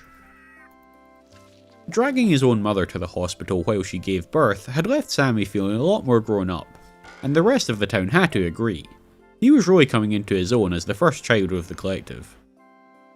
The strength he used to drag Prentice to the hospital would see him well suited to melee combat, so he grabbed himself a massive sword from the storeroom, and vowed to make Oiwin proud by standing side by side with Magnala during future attacks. With Magnala and her murderous magic still being their best defense, Gunther was concerned that her asthma was holding her back. He understood asthma to be an affliction of the lungs, and whilst he couldn't cure that affliction directly, he could force her body to regrow a lung. If she was to lose one in the first place, that is. And so it was that Dr. Gunther set about removing one of Magnala's lungs, with the sole intent of forcing her body to undergo the excruciatingly uncomfortable process of then having a healthy lung regrown in its place. At the very least, there was something to be said about the fact that he at least removed the lung cleanly. Although the lack of wood and cloth had put a dampener on his dreams of a large boat, Gunther was still determined to progress work on the docks. If they were to become the bustling hub that he hoped they would require storage for all of the goods coming in and out of them. To this end, he worked with the construction crew to plan out two separate buildings, the larger of which would serve as a warehouse for all manner of materials and trade goods, whilst the second would be primarily for storing their abundance of weapons. The perch was often overflowing with weapons that they'd taken from dead raiders, but had little use for. So loading them onto a ship and selling them on to others seemed like a good strategy to Gunther. The construction crew tackled the task with their usual fervour, finishing the weapons stockpile room that very same day, and by the end of the next day they were already putting the roof on the new warehouse. A few days later, yet another band of humans arrived at the peninsula, thinking that they might be the ones to finally win the glory of destroying the collective. But the collective were more than ready for them, with the whole town manning the defences, including the now 2 ballistae that were trained on the front of the field. When the attackers began to make their move, the collective wasted no time in responding. The attackers took a path which caused them to bunch up, making bigger targets for the ballista to launch their projectiles into, causing bloody carnage. Between the steel traps, the cavalry spikes, and the ballista, by the time the attackers were in range of the archers, they'd already taken a serious beating. They were less charging the defences and more so limping towards their doom. Although Magnala moved into position to intercept them, she needn't have bothered, as the entire attack was sent running with their tails between their legs before they even managed to reach her. The collective let out a cheer to celebrate their success. It was good to finally feel like they were on top, after decades of scrambling away from the advancing human empire. Even dealing with the cleanup was becoming a smooth process, with the town coming together to reset the traps, patch up the spikes, reload the ballista, and cart the corpses out to sea. With that success spurring them on, Guthor finally commissioned the construction of a large galleon, perfectly suited to cutting across the sea, bearing their trade goods to foreign markets. It would require a lot of wood, components, fabrics, and even some rare metals, but the collective had no doubts that they could complete this challenge. There were of course some dangers that no amount of walls or ballista would protect them from, and 5 of the townspeople came down with the flu. This time Guthor was amongst the afflicted. He would still be able to tend to the others, but it would be harder for him to tend to his own wounds. Especially as his magics didn't work on himself. For the time being they had a decent stockpile of medicine though, so there were no immediate concerns. Ever toting his wonderful medical skills, Guthor tried to tend to himself too, but made a bit of a mess of it. So after a bit of convincing from the others, he agreed to let someone else tend to him while he tended to the others.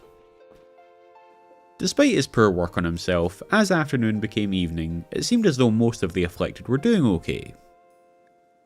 Unfortunately, the town's animals weren't doing quite as good. Despite keeping a rigorous eye on the population, they'd still managed to run out of hay, and it would still be a fair bit of time before the ground would even be plantable again, let alone the collective having a hayfield ready for harvest.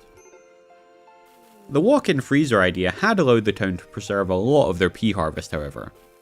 So, in the interests of keeping the animals going, they decided to begin moving the peas into the animal pen for them to feast on.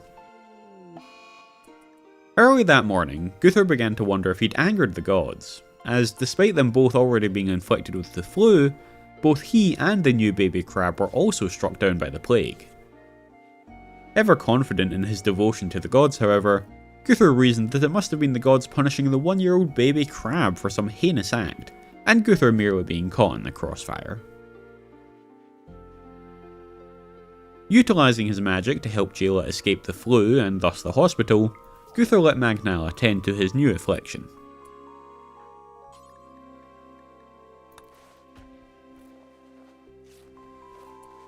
Seeing their new baby struck down by 2 illnesses at the same time clearly had Prentice and Louisa worried about the future of their lineage.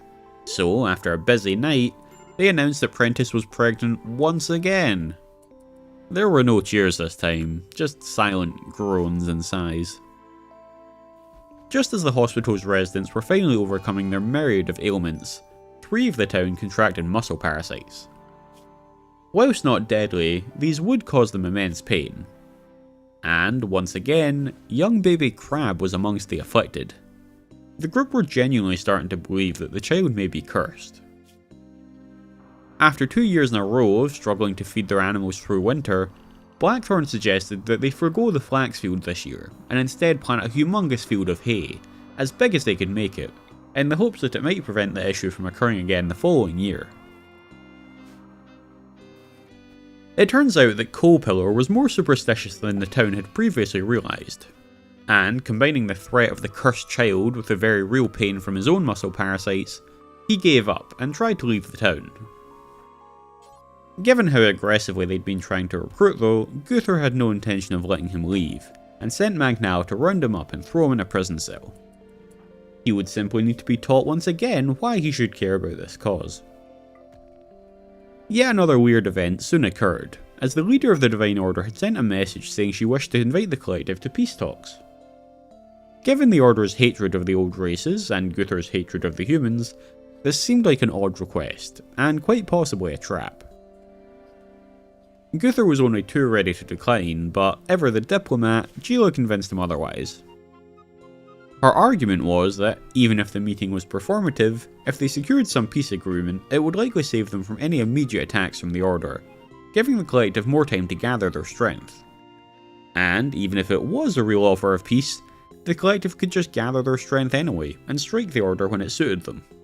Finding it hard to argue with this logic, Guthor agreed to attend, although he did take Jayla for diplomatic advice and Azazud as muscle, just in case things went sideways. On horseback, it was an incredibly short journey, and by the last hours of the day, Guthor, with a lot of help from Jayla, had successfully convinced the Divine Order that they held no ill will towards them. The caravan arrived back with not only the good news, but also some heat, as the snow began to melt away from the peninsula that very day.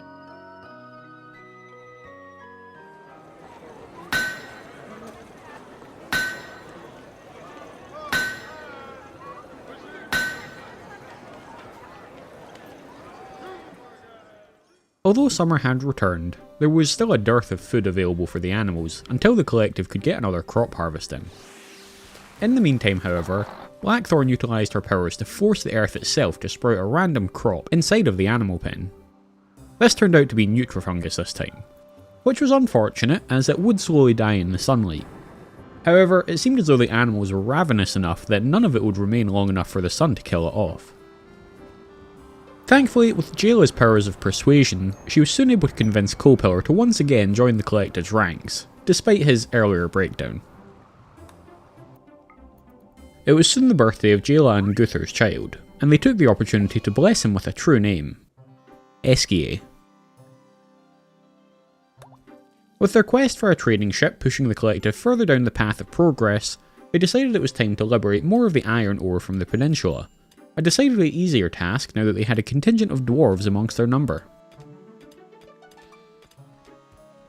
With the ground warming up, the agricultural crew were wasting no time in planting a new crop, including the newly expanded hayfield and their first field of cotton, which would be badly needed for sails and rigging on the boat. After finishing up her research into ships for the time being, Jayla agreed to work with the dwarves to better understand how they could set up a mine on the peninsula, allowing them to more readily collect coal to keep themselves warm, as well as iron to build with and silver to trade with. The Elves had always viewed the mountain in the centre of the peninsula as a simple geographical reality that they'd have to plan around when it came to designing the new town. However, the new dwarven contingent in the collective have never viewed a mountain as an obstacle, instead seeing great opportunity in them. As they were mining out the iron ore Guthor had wanted, the dwarves also put together a proposal to hollow out a large section of the mountain and create something of a dwarven quarter within Ysera's Perch. This would allow the dwarves to live under the mountain, as is in line with their culture, but knowing that building this area for themselves would take them away from other projects, they promised Guthor that they would also create mines to supply the town with resources, as well as workshops where they could put their crafting expertise to use, designing beautiful things for the collective to sell. Given his insistence on making the collective a place for all the old races, he wouldn't have told them no regardless, but with the added bonus of the extra production, Guthor was only too happy to agree. His only request was that the bulk of the work wait until winter. The summers were so short on the peninsula that he wanted the whole collective to work to take full advantage of them while they lasted. The dwarves were happy to agree to this, but they did begin to work on a small proof of concept mine to show Guthor that they were able to supply coal, saving the collective's wood resources for their ship and other building projects. Speaking of their wood issues, the second thicket was thankfully ready for harvest, giving Blackthorn a brief reprieve from channeling all of her mana into constant tree growth. Of course, the earth giveth and the earth taketh away, and shortly after the harvest is brought in, a group of insects begin to burrow up from underneath the prison. The collective struggled to get into position quick enough to handle the incursion, but thankfully Sammy, Etis and Magnala, after a magic-infused leap, managed to take up positions at the entrance to the prison, allowing them to tank the insects whilst the others get over there and begin raining arrows upon them.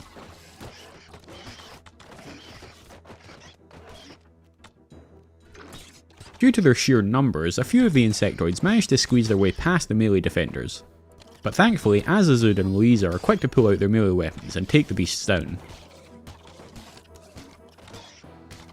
After tanking almost all of the insects, Magnala eventually goes down in a flurry of claws and blood. But she's done a magnificent job as usual, and the rest of the group are easily able to clean up the remaining insects.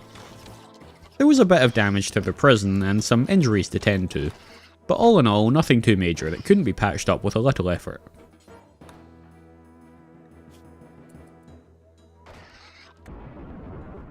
It's unclear what caused it, although later investigation by Jayla would suggest that a bolt of lightning from the recent storm had been the culprit.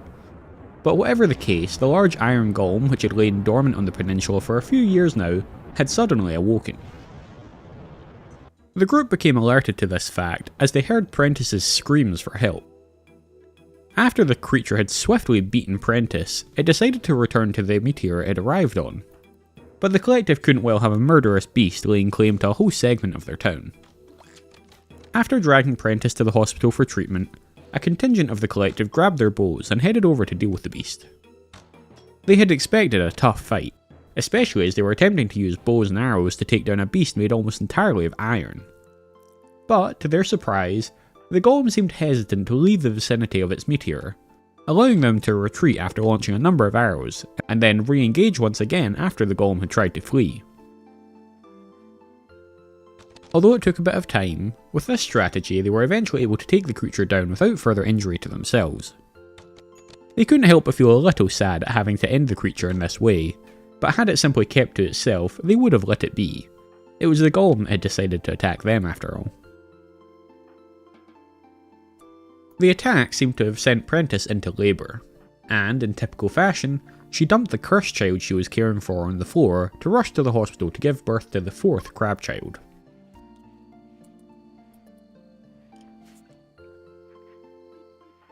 Thankfully, the cursed child's sister, Naoto, was on hand to return her to her crib and clean the horrid house, ready for the arrival of the new sibling. That evening, Jayla and the dwarves put their knowledge to the test and threw together a prototype mineshaft, allowing the collective to become more self-sustaining than ever before. The following morning got off to a precarious start, as a large group of elves from the forest tribes approached Ysera's perch, cruelly intending on removing these troublemakers from the planet for good. The attackers had no intention of walking themselves into the defences of the town, and instead began ripping and tearing into the walls to create their own avenue of attack. The collective rushed to the animal pen to take up positions. The walls didn't last long, and the animals were soon bolting out of the pen, but that was the least of the collective's issues. Etis and Magnala rushed in to try and fill the gap, looking to minimise the advantage of the attackers' numbers, with Sammy joining soon after.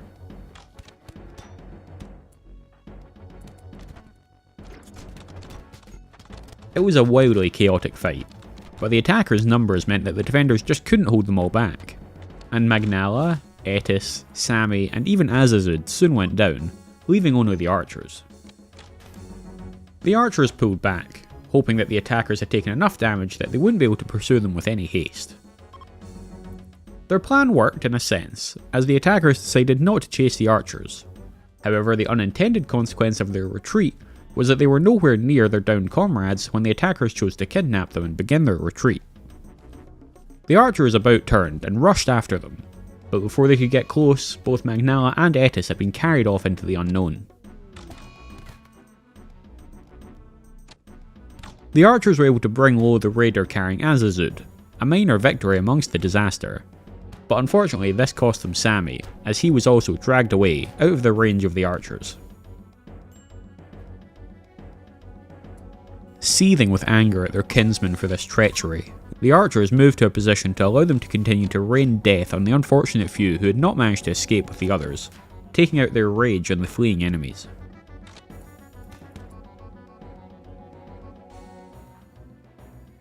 Two of the attackers had been unfortunate enough to survive their wounds. As well as living with the pain of those wounds, they would also be imprisoned and converted to the collective's cause.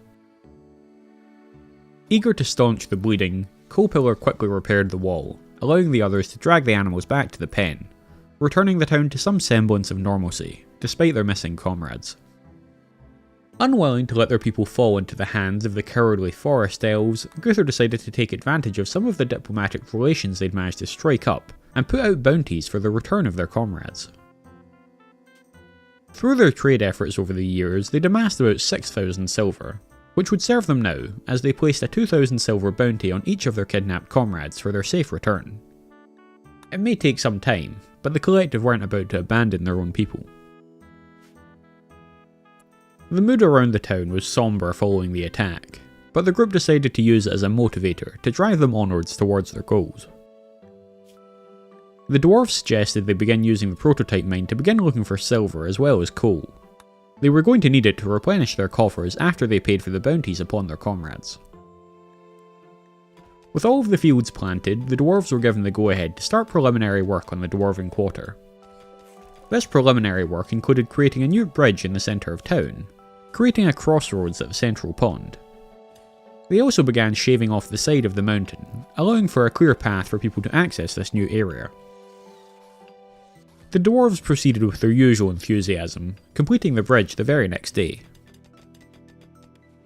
Despite most of the group struggling to contain their poor mental state, Louisa seemed to be living in his own little world, and was so happy that he felt convinced of his ability to recruit one of the prisoners. Happy to let him have a go, Jayla delegated the responsibilities of prison warden to him for a day. And, much to her mix of disappointment and happiness, he was able to immediately recruit a new elf, Cast Valley, to their ranks. The next day, with the side of the mountain carved out, the dwarves began to plan out the next section of their quarter. It was important to them that the quarter be part of the town, and not separate to it, in order to ensure that the dwarves always felt part of the collective and not separate to it. To achieve this, they wanted the quarter to also be an easy path between sections of the town. To this end, it would feature a walkway to let people access the north and the northwestern sections of the peninsula from the centre, areas which currently saw very little traffic due to their difficult to reach nature. Eager to get back to living under the ground, they got to work on the passage to the north immediately, and once it was finished, they began planning out the first of the two homes for the new area. Whatever could be said about humans, no one can deny that money is a strong motivator for them, so it was no surprise that it was the southern houses who were the first to deliver upon the collective's bounties, arriving at the peninsula to demand their 2,000 silver in exchange for a badly beaten Sammy. The collective agreed to the exchange, and they had Sammy propped up in the hospital in no time. The bounty hunters had severely beaten his legs and sedated him in order to get him back here, which Gunther took a moment of pride in. Despite being kidnapped, Sammy had clearly had no intention of letting a group of humans take him without a fight. Gunther used some of his magics to speed up Sammy's healing, eager to get him back to health as soon as possible now that he was safely back home. Speaking of the crab children, the third of their number, the cursed child, was soon running around the colony of her own accord. Prentice insisted that they name her Thankuara, after an old human queen who had famously been purported to be haunted by the ghost of her dead husband, who had been angry at the way she ran the kingdom in his absence. It was quite possible that the child's parents had taken the cursed child moniker to heart. The group were perplexed to see a massive thrumble wandering around the town. Louisa explained that it had approached him outside the walls one day and simply followed him home. It seemed already domesticated, so he simply let it follow him. In fact, since it was here, he'd been practicing his taming skills on it, attempting to train it to follow him, help him in fights, and even haul goods around the town. With Magnala the murder machine still lost to the group, they were concerned about their ability to hold off future attacks. In an effort to assuage the fears of the town, Sammy took up Magnala's runic sword, vowing to hold the line until she returned to them. With their research into mining complete, Jayla next moved on to figuring out ways that they could shape the gems and metals they now had access to into jewellery.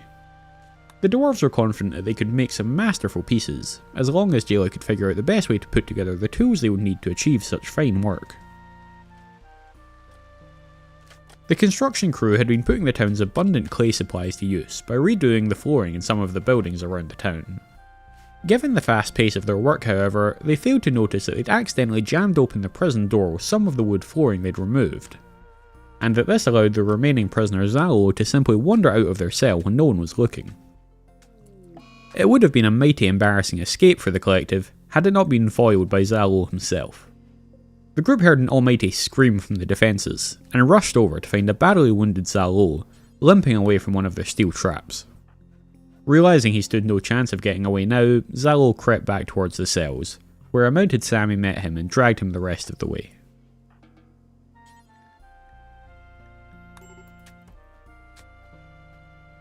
With the rest of the newly expanded hayfield becoming ready to harvest, the group had successfully taken in their whole harvest for the year, refilling their stockpiles for the coming winter. As the construction crew were laying down some paving around the town's training area, the island tribes got in touch to say they'd brought one of the lost construction crew members home. Paying their fee, the island tribes dumped Etis outside of the walls of the town, and the town welcomed him back with celebration. With the importance of their limited growing window, the agricultural crew had decided that they would plough every inch of every field they had during the winter, keeping them busy during the colder months but also ensuring that everything they planted was ready to harvest long before the temperatures dropped the following year. Importantly, they'd managed to get the cotton crop in, taking them one step closer to being able to build the boat. And, speaking of boats, the island tribes had been able to find everyone's favourite murder machine, Magnala. Of course, given the murdery nature of their prey, they had to sedate her to capture her, but she would likely be happy when she comes to and realises she's back home. The collective are certainly happy to have her back. Her presence makes them all feel a little bit safer once more. And with that, they've managed to undo the damage from the Elven raid. Heck, they'd even come out of it with a new member of the town, and a second hopefully soon to join. Mind you, it had cost them 6,000 silver, so those two new members were going to have to work their asses off to pay that debt off to the town.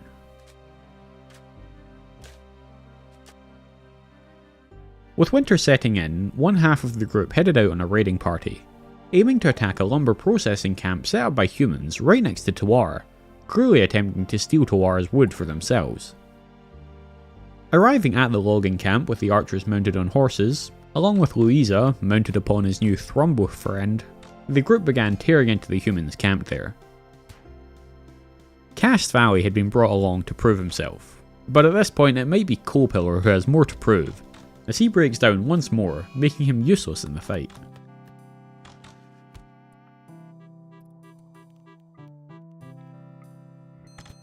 Seeing Sammy go down whilst trying to protect Coalpillar, Louisa dismounts the Thrumbo, ordering it to charge in and attack without him. A Thrumbo's ability to cause damage is not to be underestimated, and the remaining humans soon decide better of the fight and turn tail. After patching up the melee fighters, and the annoyingly unhelpful Coalpillar, Guthor ventures in to find the wood stockpile. The caravan then gather it up, using the horses and Thrumbo to help carry it, and begin heading back home. Despite it being a short march from the outskirts of Tuar back to Ysera's Perch, the caravan encountered trouble along the way, in the form of a band of roving goblins, who were determined to steal the caravan's haul. As well as the elves' bows outranging and outclassing the goblins' pitiful throwing daggers, there was also a group from the northern realms passing by, who were only too happy to help the collective decimate the group of goblins. In the end, there was little threat here, even without their melee fighters being combat capable, and the caravan were soon proceeding on their way back home.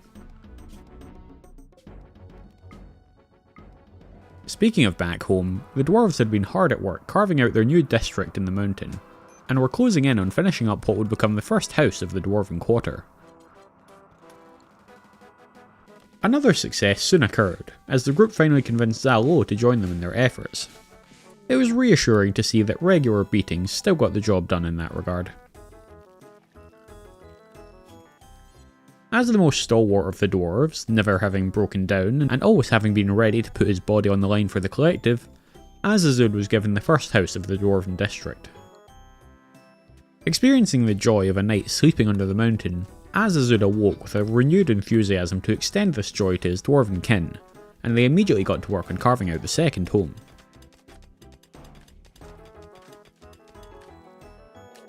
Winter was never without its dangers, and this time they included an attack from 3 massive mega wolverines. But after a good few years of harsh winters on the peninsula, the collective were rarely rattled by the curveballs it threw their way.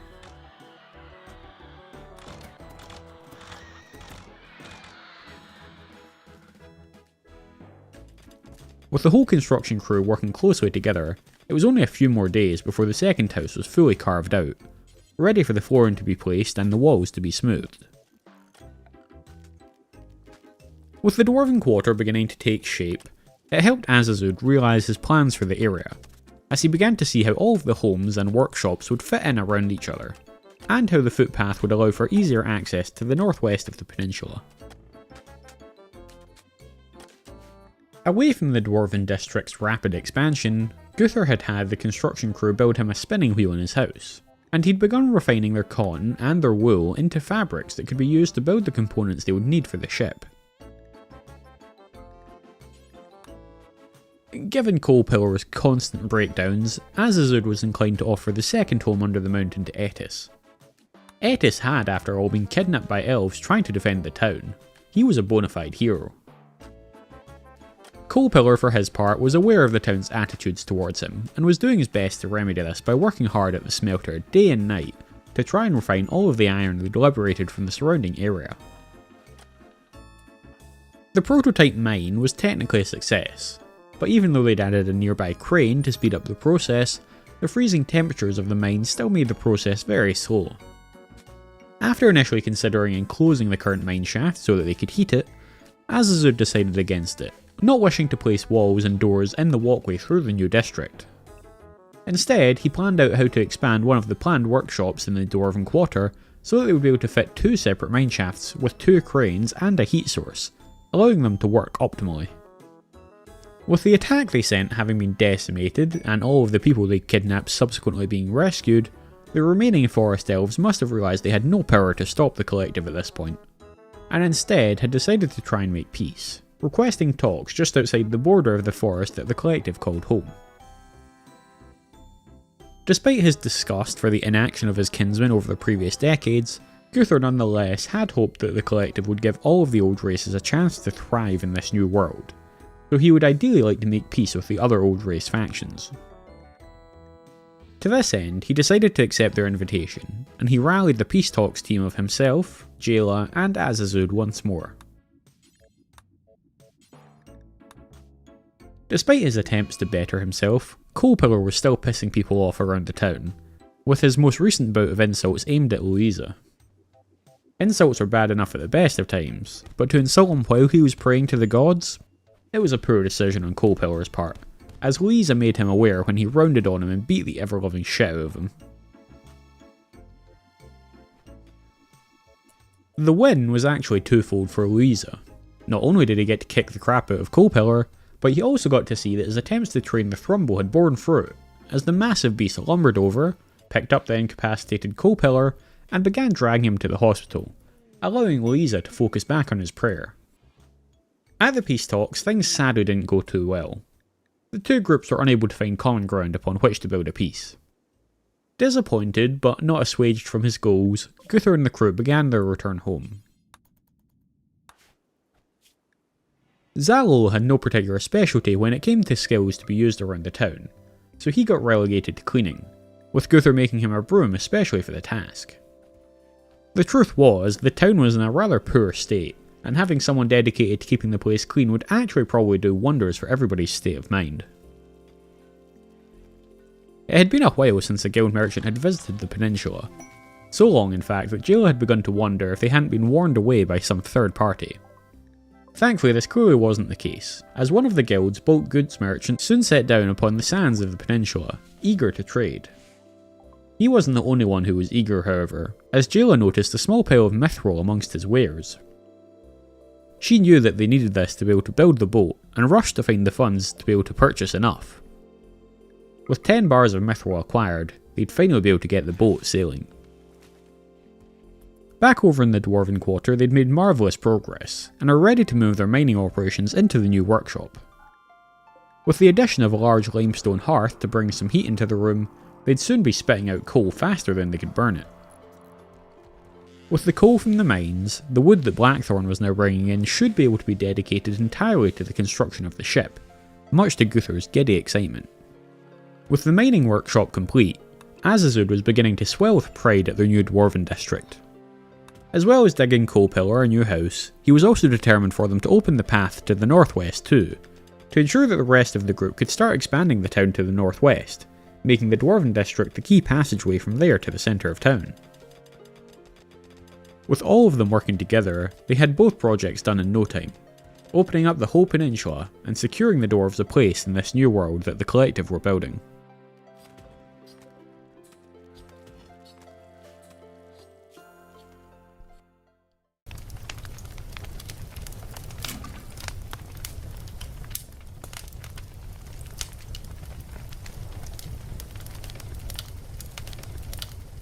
With all of the homes in the Dwarven district approaching completion, the Dwarven contingent within the collective decided that they really should have access to proper plumbing within this new sector, so they began planning out the connection to the rest of the sewage network in the town. Even with their attentions being largely focused on the Dwarven quarter, Azazud still found time to complete Guthor's current dream, and over the course of a day, put the finishing touches on the new trade ship.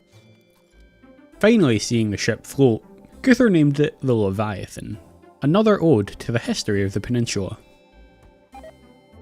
With the ship now floating, the town wasted no time in beginning to load it with their goods, hoping to send their expert in charm Jayla out to get more silver.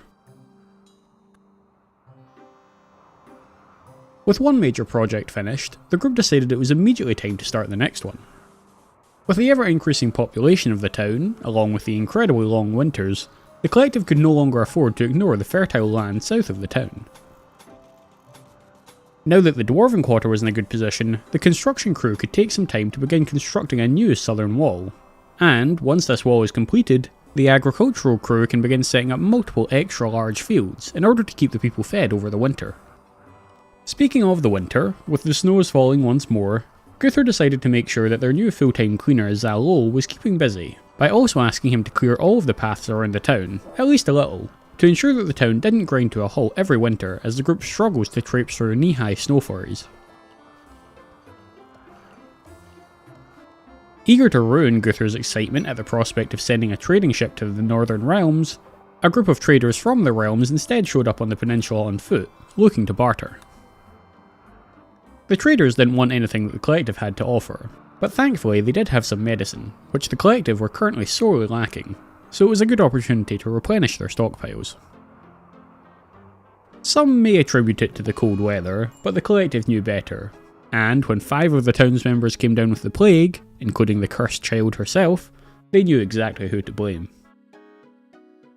Thankfully, under the care of Dr. Guthor, along with all the new medicine they just bought, they should all be fine.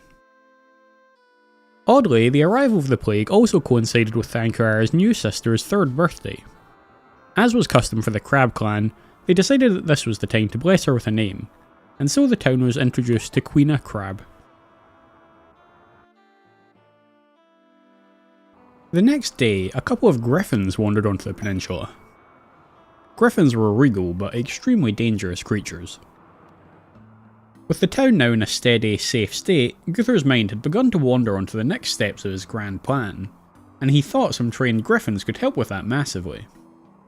He spoke to Louisa as their resident animal expert, but Louisa assured Guthor that the risk of trying to tame them wasn't worth it. One wrong move and they'd likely lose a number of the townspeople to a rampaging griffin.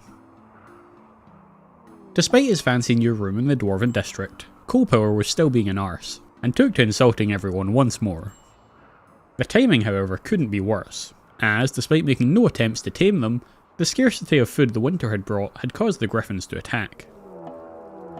If they came across the mentally broken Coalpillar, there was little the group could do. Their initial target, however, seemed to be Etis, so while the rest of the town slowly tried to gather together within bow range of the beasts, Etis ran. Unfortunately, his little legs couldn't quite carry him fast enough, and the griffin soon caught up to him and started ripping and tearing. Making quick work of poor Etis, they then began advancing on Louisa, whilst Sammy rushed in to try and distract them to give the archers time to take them down. Thankfully, Louisa's trusted friend Kenzo the Thrumble had followed him here, and a Thrumble was more than a fair match for a griffin. As Louisa escaped to safety, he did inadvertently lead one of the griffins past Coalpillar, who was also quickly devastated. Although Louisa felt less sad about Coalpillar getting injured than he did about Etis.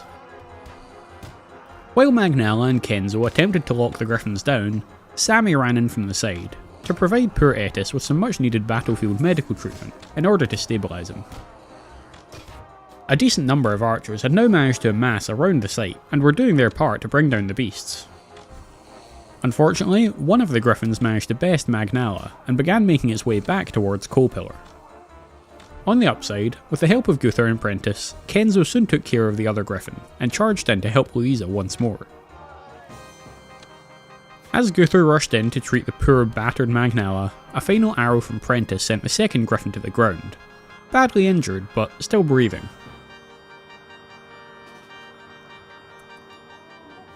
Whilst the group tended to their injured, Louisa saw this as a good opportunity to try and tame a griffin after all.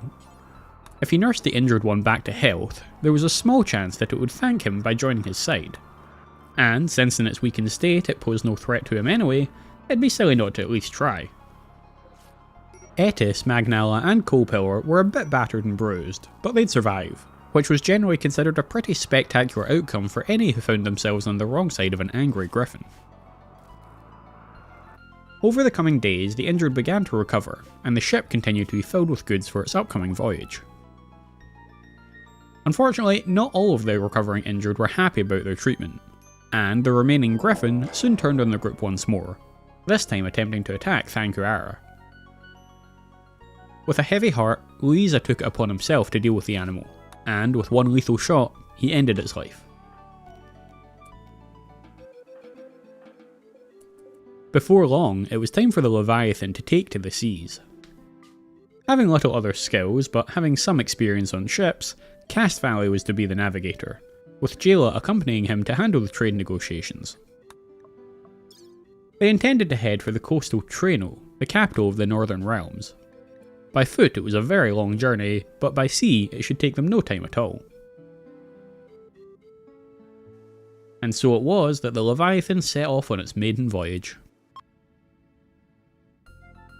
Back in town, the agricultural crew were hard at work planting the next crop as the snows began to melt once more.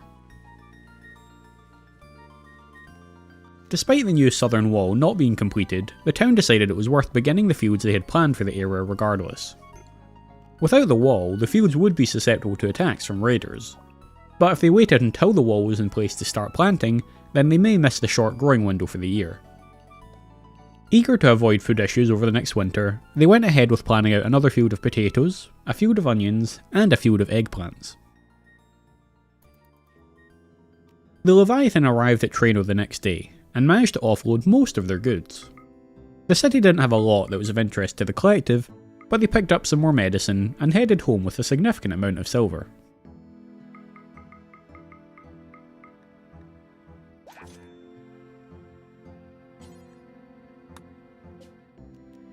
The agricultural crew wasted no time in planting the new fields, eager to have more fertile space to grow in for the first time in a long time. And, just later that day, Coalpillar finally made himself useful and finished the new southern wall, protecting the new fields from all but the most determined raiders. Having all of the fields planted was a pretty good feeling, but after another long winter, their current supplies were already very low and unlikely to improve until the next harvest. As such, Blackthorn used her powers once again, this time generating a number of berry bushes inside the animal pen. These would allow the animals to feast, and once the sun rose, allow the collective to harvest the remaining berries to feed themselves. In an effort to keep the animals happy, and also to utilise more of their precious fertile soil, the agricultural crew also turned most of the animal pen into a hayfield. This would allow the collective to grow more hay, and if the animals were particularly peckish, they could even graze on it before it was fully grown.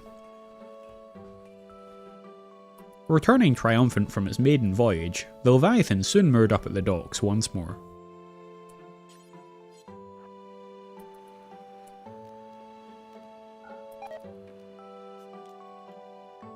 With the new southern fields now open to them, Azazud suggested expanding the pathways down there too, to make them feel more connected to the town, and to also hopefully speed up the progress of those tending to them. And, speaking of pathways, Azazud also got the construction crew to work on putting proper cobblestone paths down in the Dwarven Quarter, to make the passageways feel more pleasant to traverse. In fact, in an attempt to make it not only a pleasant place to pass through, but also to spend time in, they also placed a small fence next to the water in the old mining area, creating a small veranda where the townspeople could enjoy some time next to the water.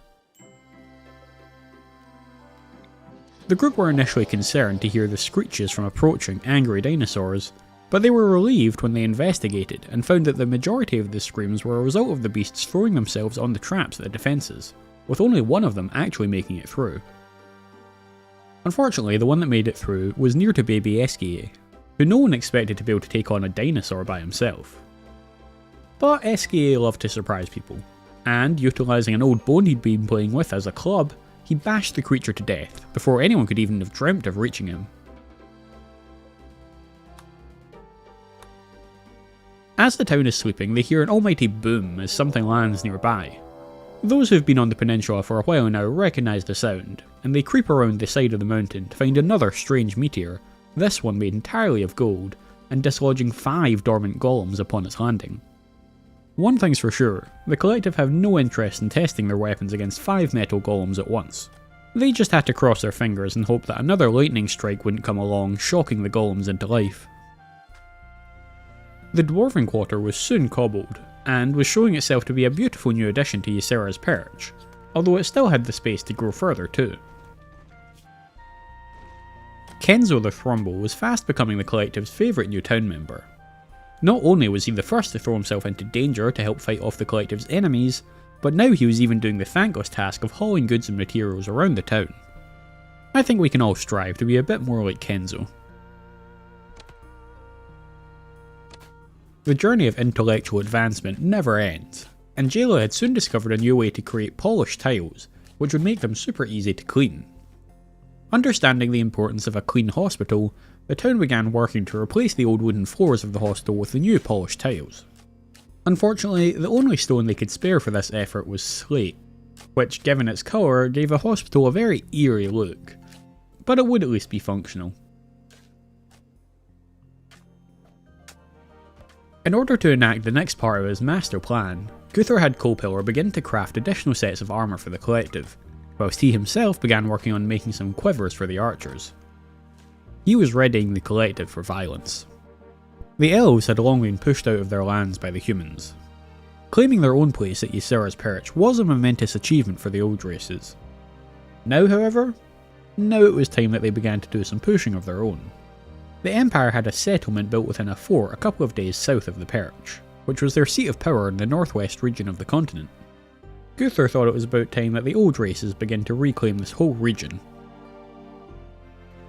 With the dwarven quarter up and running, the dwarves were ensuring that the collective would never want for coal or iron again, toiling away to their heart's content in the mines.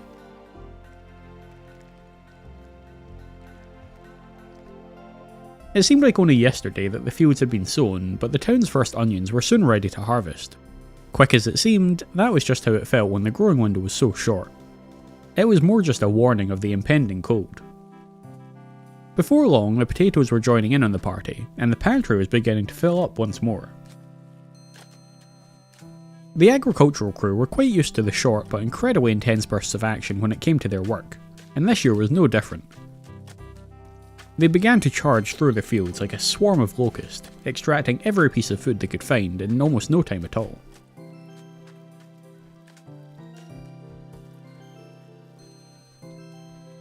It was unclear if it was an attempt at a blessing or a curse from the gods, but a large meteor of pure sapphire landed on the peninsula. The collective weren't sad about having precious gems to trade, but it would be imperative that they break down the meteor as soon as possible, as it had landed smack bang in the middle of the defences, and would provide excellent cover to any raiders who approached the town. The addition of the new fields had been a roaring success, to the point that the group were actually forced to increase the size of the pantry just to be able to safely store it all. And that was before most of the potatoes and the eggplants had even been harvested. It was safe to say that they wouldn't be hurting for food anytime soon. Now fully decked out in plate armour, Magnala had a good idea of what Guthor was planning, and was hard at work honing her murderous skills. Of course, while all this goes on, life continues, and Thanquara, the cursed child, is soon celebrating her 7th birthday. She'd become something of a night owl, preferring to be active once the sun goes down. This might be due to the town's hesitancy to interact with her, or it might be more aligned to the fact that her sister Naoto, seemingly the only other townsperson who treated her with care and respect, was also a night owl. With Guthor's plans in motion, however, the whole town might soon belong to the pair. With the harvests in, but the cold not fully settled across the land yet, now was the ideal time for the collective to launch their attack. Guthor was under no illusion that this would be an easy endeavour. Trying to take on a whole fortress of humans would require the help of everyone that the collective could spare. Of course, a victory would be pointless if they returned to find the perch destroyed, ravaged by fire from a stray lightning bolt or something similar. To that end, he elected to leave the children behind, under the supervision of the newly adult Naoto. Everyone else would have to play their part in the coming assault. Wasting no time, the collective gathered in the north of the peninsula, where Guthor made one final plea to the gods for luck. They then filled their bellies with a warm meal and set off to undertake their greatest test yet.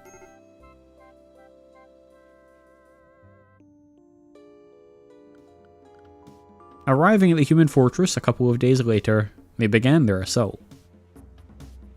The fortress was a huge walled structure, encompassing a small town in the centre. The collective's forces slid around the hills to the north of the fortress, hoping that they would cover their approach, letting them get close without being peppered with arrows from the fort's defences. Approaching a small gate on the north of the fortress, the group all took up positions, bows at the ready, whilst the ever-courageous Magnala ventured forth to start hacking away at the gate. So far, it seemed that their approach had gone unnoticed, but the sound of Magnala's runic blades slamming away at the gate was likely to draw attention. Sure enough, the moment the outer gate went down, the inner gate flew open, and a swarm of humans began pushing and shoving their way down the corridor. Clearly they lacked some basic military strategy though, as in the tight corridor their numbers mattered little, as one by one they emerged from the corridor to find themselves confronted by Magnala and Kenzo, both creatures that no human wanted to find themselves facing down in melee combat.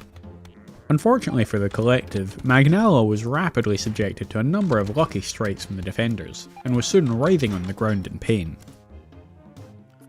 Thankfully, Kenzo was only too happy to take up the slack. Whilst Kenzo blocked the defenders in the corridor, the archers masterfully weaved arrows around his huge mass, to strike at the poor souls stuck in the trap of their own design. Of course, the humans themselves also had ranged weapons, and just as the collective were taking out the last few from the initial swarm of defenders, one launched a lucky crossbow bolt at Jayla, knocking her to the ground. The first assault had been a success, but with a number of the collective already sporting injuries and almost no progress made into the actual fort itself, they couldn't afford to keep pushing. They'd need to be careful of counterattacks, but for the moment they needed to treat their wounded, fill their bellies, and get some rest. Thankfully, Guthor's magics meant that he could ensure that his people were back on their feet without too much delay. To absolutely nobody's surprise, Coalpillar manages to get his wound infected, continuing his tendency to be the most irritating member of the collective. Guthor orders him to rest, and uses some of his magics to bolster Coalpillar's immune system. Who knows when they might need to fight again, or even run. He can't have him bedbound. Thankfully they're left alone long enough for all of them to fill their bellies and have a moment of respite. With the magically recuperated Magnala back on her feet, she begins wailing away at the inner gate, looking to gain access further into the fort. Unfortunately, it soon becomes apparent that the outer section of the fort is just a maze of gates, which the group will have to slowly work their way through. But that is the mission, so the whole group rally together once more and back up Magnala as she breaks down another gate, only to find yet another gate. With a lot of the group still not in top condition, they leave Magnala to it, with her soon breaking down this new gate and gaining access to the town within.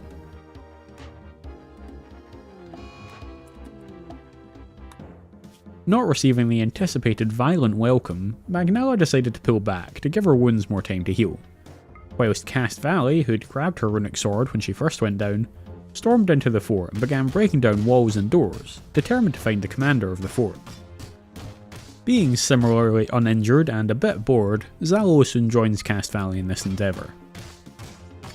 It's just as well that the violent response from the defenders doesn't materialise, as the collective are having a bit of a hard time managing their mental state right now.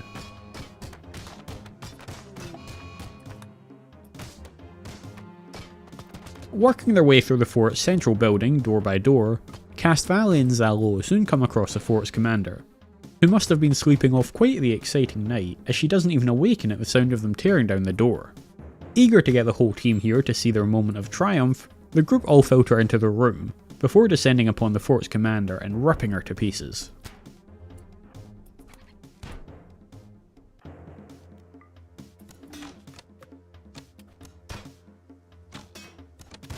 And once she's down, Castvalley makes sure that she stays that way.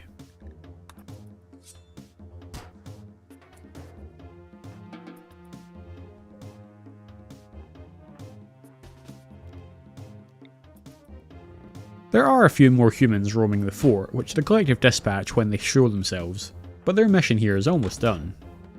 They came here to send a message to the Empire, to let them know that the old races were not going to fade from this world without a fight. And with the corpses piled here, that message was almost complete. All they had to do now was make sure that it reached the Empire. That afternoon they saw smoke from a camp on the horizon. Clearly somebody had managed to send a bird requesting reinforcements. But it didn't matter. The collective had no intention of hanging around waiting for the reinforcements to arrive. In fact, they elected to use some smoke of their own to send their message far and wide. As the group packed up their things to leave, they set fire to the fort, starting with the commander's chambers before ensuring the entire town was set ablaze.